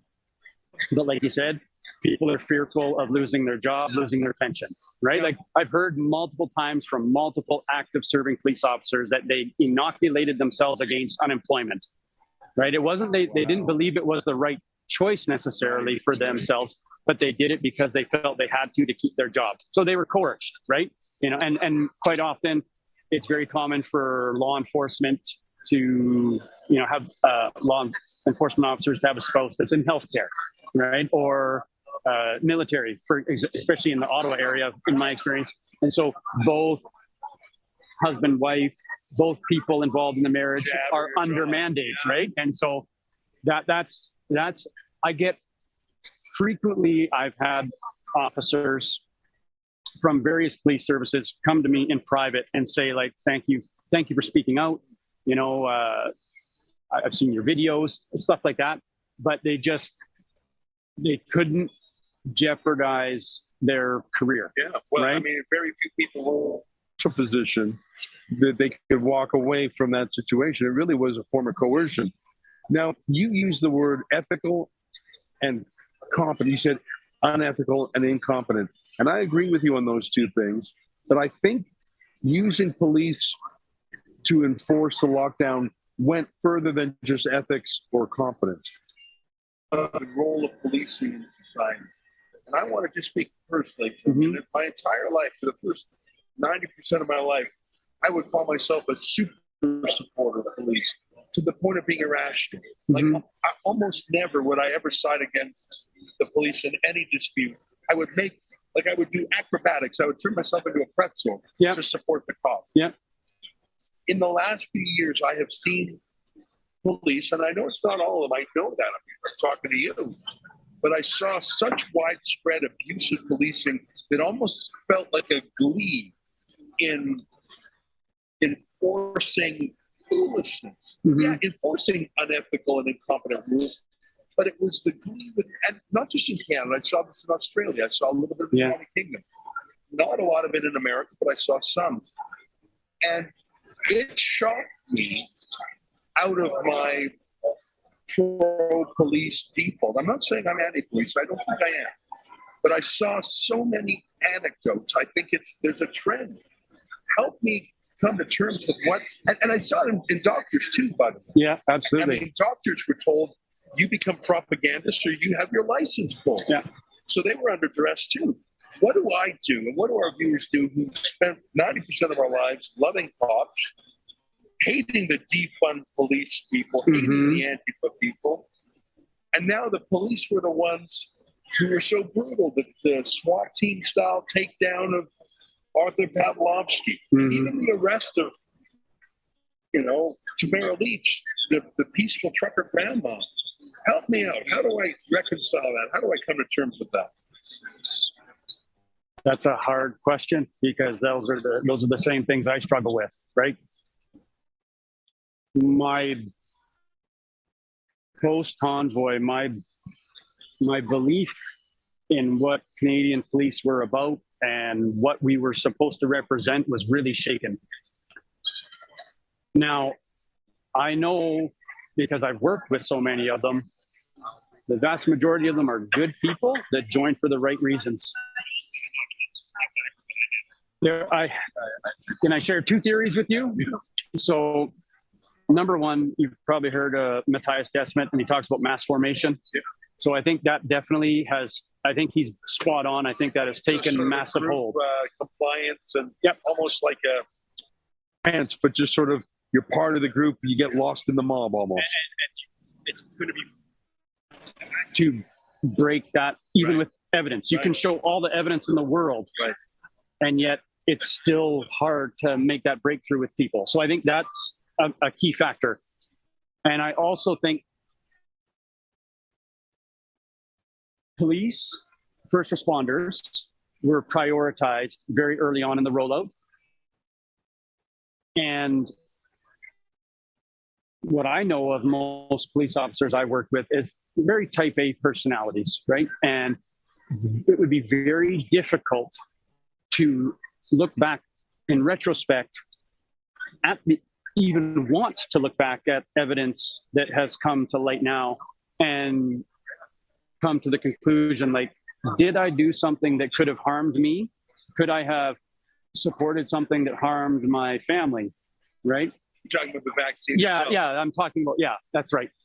And even all of it, right? Like the enforcement of masking mandates, like moms getting arrested for not wearing masks, or kids being tackled off of arenas. You know, like, to think that you participated in that, thinking at the time that you were doing what was necessary, and now to look at evidence to show that that was completely false and fabricated and there was no evidence to support it, would be very difficult for a type A police officer to believe, right? The majority of police probably have in their mind, like, I'm serving my community, I'm willing to sacrifice my safety to protect others. And so to think that you were essentially used as a political tool would be very difficult to accept, especially in a country like Canada, right? We've never experienced that type of, I don't think we've experienced that before, right? Well, I mean, maybe a long time ago in our history, but not in my generation, for sure, right? And like you, I mean, my dad was a member, both of my older brothers were members, like, policing runs in my family, right? So I've never had a critical outlook on policing, but I definitely think we've fallen off the rails as a country, like you said, in many professions, policing being one of them. But you know, if you have the enforcement arm, you can control the population, right? Especially and friendly, nice Canadians who look up to the Mounties. Yeah.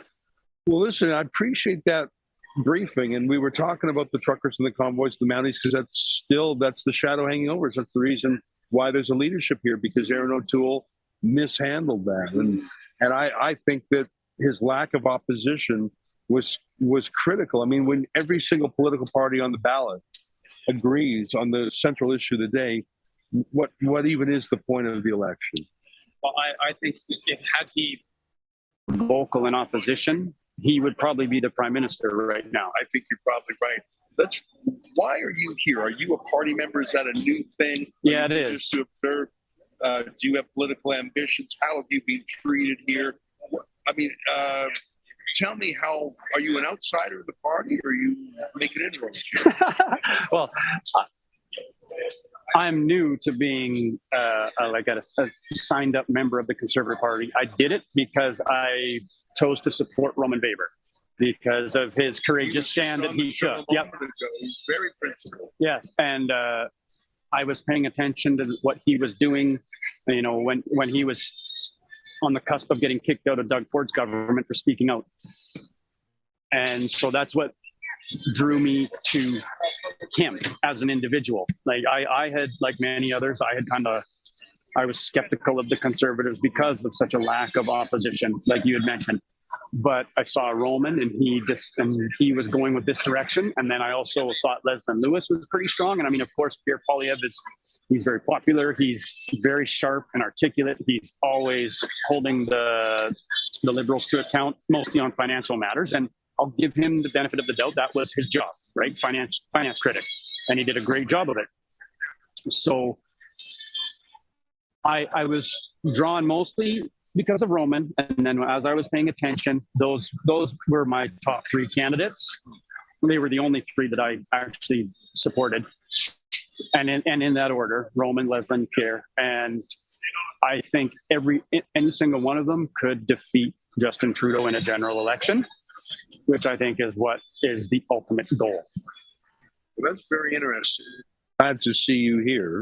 But I don't have any political ambitions. Oh, God, I was going to ask you because you did make a name for yourself amongst the truckers and those who support them.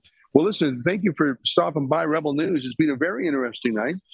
And listen, I wish you well, and I hope to see you stay involved, whether it's as a commentator, as an organizer, or even in the party. Thank you very much. Right on. Nice to see you. Take care. There you have. Well, nice to meet you. I think we've done the show before, but that was via Skype. Yeah. Stay right there. We're going to run a quick ad, and we'll be right back. Cheers.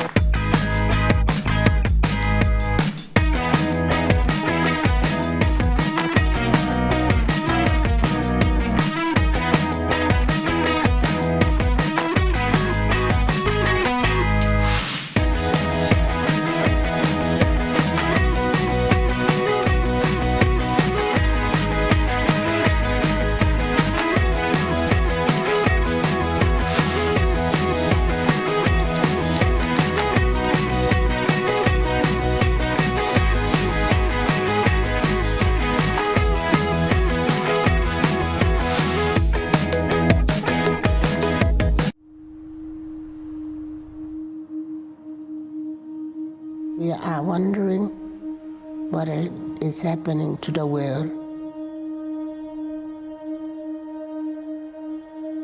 Everything is changing.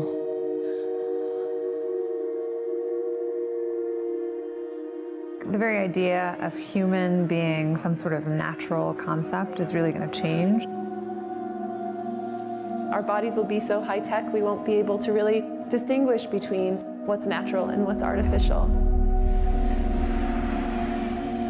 Inside our own heads is the most complex arrangement of matter in the known universe. You might ask yourself, can we get to be superhumans?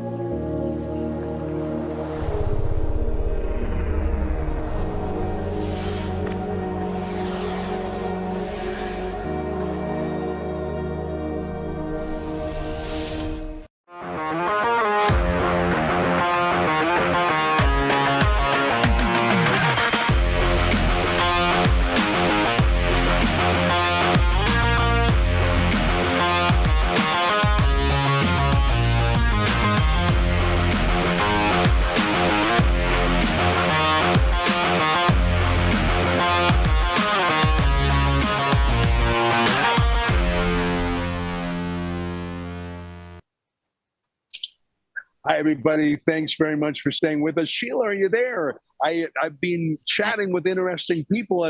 How's it looking from our Western outpost? What do you make of the evening?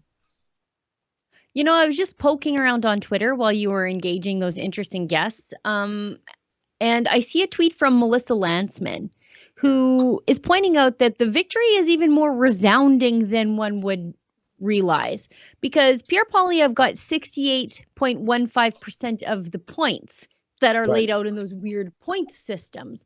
But when you look at what his percentage of the popular vote was, it's nearly 71. Yeah, so nearly 71% of the popular vote. He took home nearly 300,000 votes. He won 330 ridings. And before you rounded up those guests, we were talking about how Pierre Poilievre won all but 6 ridings in Quebec. So Charest was not as strong as he sold himself as in Quebec, nor was he as strong as he sold himself in Ontario. Poilievre took all but 2 ridings in Ontario also. Wow. Isn't that interesting? Well, you know what? And by the way, Poilievre was very generous in his praise of Jean Charest and how Charest was there at that key moment fighting for national unity. He said, nice, when you win in Quebec and are that rhetorically generous to the guy you just beat, it makes it tough for Jean Charest to pout and stomp off with his marbles, because he ain't got no marbles to stomp off with. So, you know what? I think the size of that win and the demographic and geographic distribution of it you just described tells me that any people who are splittist now, who stomp off, will have a muted effect, if any. Yeah, I noticed that we had a sudden influx of Liberals at the last minute trying to help Charest pull this campaign out of the fire. I saw that former Liberal leader of BC, Christy Clark, joined the party at the last minute. She was a serious critic of Stephen Harper, but all of a sudden she became a Conservative to help the likes of Charest, which certainly doesn't help Charest's it doesn't help his reputation as a Liberal when you have Liberals running into the party to vote for you, pretending to be Conservative at the last minute. Yeah, very interesting. Let me just check with our team. William, do we have other guests on deck? We do? Okay. And is he on standby in 5 minutes? Sheila, we have about 5 minutes until our last guest arrives. So I'd like to hear more of your thoughts. What is the reaction or the reception? I saw, it's a tradition that parties allow other parties to attend their own conferences. So I think I saw Dominic LeBlanc here. It's not rare that a Conservative will attend a Liberal conference and a New Democrat will attend the Conservative conference. It's sort of like exchanging ambassadors or something. And listen, there's plenty of Liberals here anyways. They just call themselves the media. So I saw some Liberals here today. What's the official Liberal War Room take on things? I haven't had a chance to check Twitter. I'm going cold turkey. It's been an hour. Tell me what the Liberal War Room is saying, or are they having one night where they're pretending that they're, congratulations, Mr. Poilievre, we look forward to dueling with you, or are they already launching their attacks? Well, I mean, do you want the official Liberal War Room, or, you could have just read the mainstream media for the last week where they were furiously wringing their hands about Pierre Poilievre courting extremists and fueling people with rage. I think it was Bruce MacArthur. Bruce MacArthur wrote an article about, how if you vote for Pierre Poilievre, you're doing a disservice to the country because, he's got this superheated rhetoric. And I was thinking, weren't you the guy that wrote an article that said basically send all the unvaccinated to a concentration camp? Like, it's so crazy how these people are just sort of coming out of the woodwork. I see Justin Trudeau sent his official congratulations to Pierre Poilievre and talking about working together to deliver results for people across the country. I don't know if that's all people across the country or if he also means those racist, sexist extremists that Justin Trudeau hates so much, but who voted for Pierre Poilievre. I don't know if our friends in the control room can grab the tweet, or it's an image of the front page of the Toronto Star a few months back where they had all these uncited, unsourced headlines on the front page. The unvaccinated should not be allowed in the hospital. Don't give, it's just the most abusive, vitriolic slanders against the unvaxxed. It was the top half of the entire Toronto Star. It was shocking. I mean, it was the kind of thing you would expect to see in Der Stürmer if it were against Jews as opposed to the unvaccinated. And for that newspaper to now say, tut, tut, Pierre Poilievre, how dare you talk about rage in the country? Well, I don't think Pierre Poilievre is really raging, but rage is a normal human emotion that comes with a sense of injustice and grief. Apparently, the only people who can feel rage is the Toronto Star, and the only people they can direct it against is powerless grassroots people. I'll never again, Sheila, for the rest of my life, accept the Toronto Star giving me lectures on tone or rage. And by the way, I think Pierre Poilievre matches his rage, if he has any, with a sense of hope. And here's what I'm going to do about it. And in that way, I think he's different from Trudeau. Trudeau keeps pretending everything's just tickety-boo, because it is for him and his other silver spoon friends like Dominic LeBlanc. But I think for millions of ordinary Canadians, things are not tickety-boo. Young people who can't afford to buy their own home and are living with their parents, and how are they going to start their life and get married and move on if they can't? I think there's so many people in Canada who know things are broken, and Trudeau can't admit it. He can't provide a solution to the problem, because that would mean admitting there's a problem, and he just won't do that. Sheila, looks like the MP that we were looking to have as a guest had to go. But I think it was a great night. I appreciate you holding the fort on the western side. to our team in the headquarters. I know Ephron was there. I'm not sure who else was. Thank you to them. Here in Ottawa, what a pleasure. And all Francophone production team, William Diaz-Berthiaume, Alexa Lavoie, Guillaume Roy, and Isaac, after doing chase producing, which was pretty fun. I had a whale of a time, and I know that William was right up at front filming Poilievre's speech, and Alexa was doing lots of interviews en français et anglais. And I'm sorry, my French is terrible. But I've had a really good night tonight, and I have to say, it feels good for Rebel News to be treated as Canada's largest independent news network again. We are in our rightful place. You know, there's the CBC, there's CTV, jokers to the left, bounce to the right. Here I am in the middle with you, as the song goes. I'm kidding around, but it is fun for us to have our rightful place in the media row, because I can tell you, the grassroots members of this party love Rebel News because we tell it like it is. And I don't want to brag or anything, but when I came in, I had a lot of handshakes and high fives. And same thing for Alexa Lavoie, who is a fan favorite, not just in Quebec, but around the rest of the country. And Sheila, if you were here, you wouldn't be able to move. People would be taking selfies with you left, right, and center. So it feels good to be in our proper place as the fair arbiters of what went on. You can never trust the state broadcaster. You can't trust the media party. People rely on our team to call it like it is. And I like the fact we had a leadership candidate, a campaign manager for another leadership candidate, an MP, and we sort of ran out of time on how it went. But I feel like Rebel News is back in its proper place. And you know what? Andrew Scheer and Erin O'Toole are back in their proper place too. The far, far, far back bench. And the only reason for that is they can't find work in the private sector. I understand that, Andrew Scheer doesn't quite have his insurance license yet, but I hope that goes well for him. Anyhow, listen, I've had a whale of a time. I want to say thanks to the team here, and thanks to our viewers. I didn't check recently, but at its height, we were close to 20,000 concurrent viewers on all platforms, and that says people are interesting. There is an excitement afoot, and I got to tell you, I'm glad of the result. Last word to you, Sheila, and then you can shut her down. And I want to say thanks to the team in Toronto. I probably missed some names, but why don't you take us home, Sheila? Well, the first thing I need to do is correct myself. I called Bruce MacArthur, and Bruce MacArthur is a serial killer.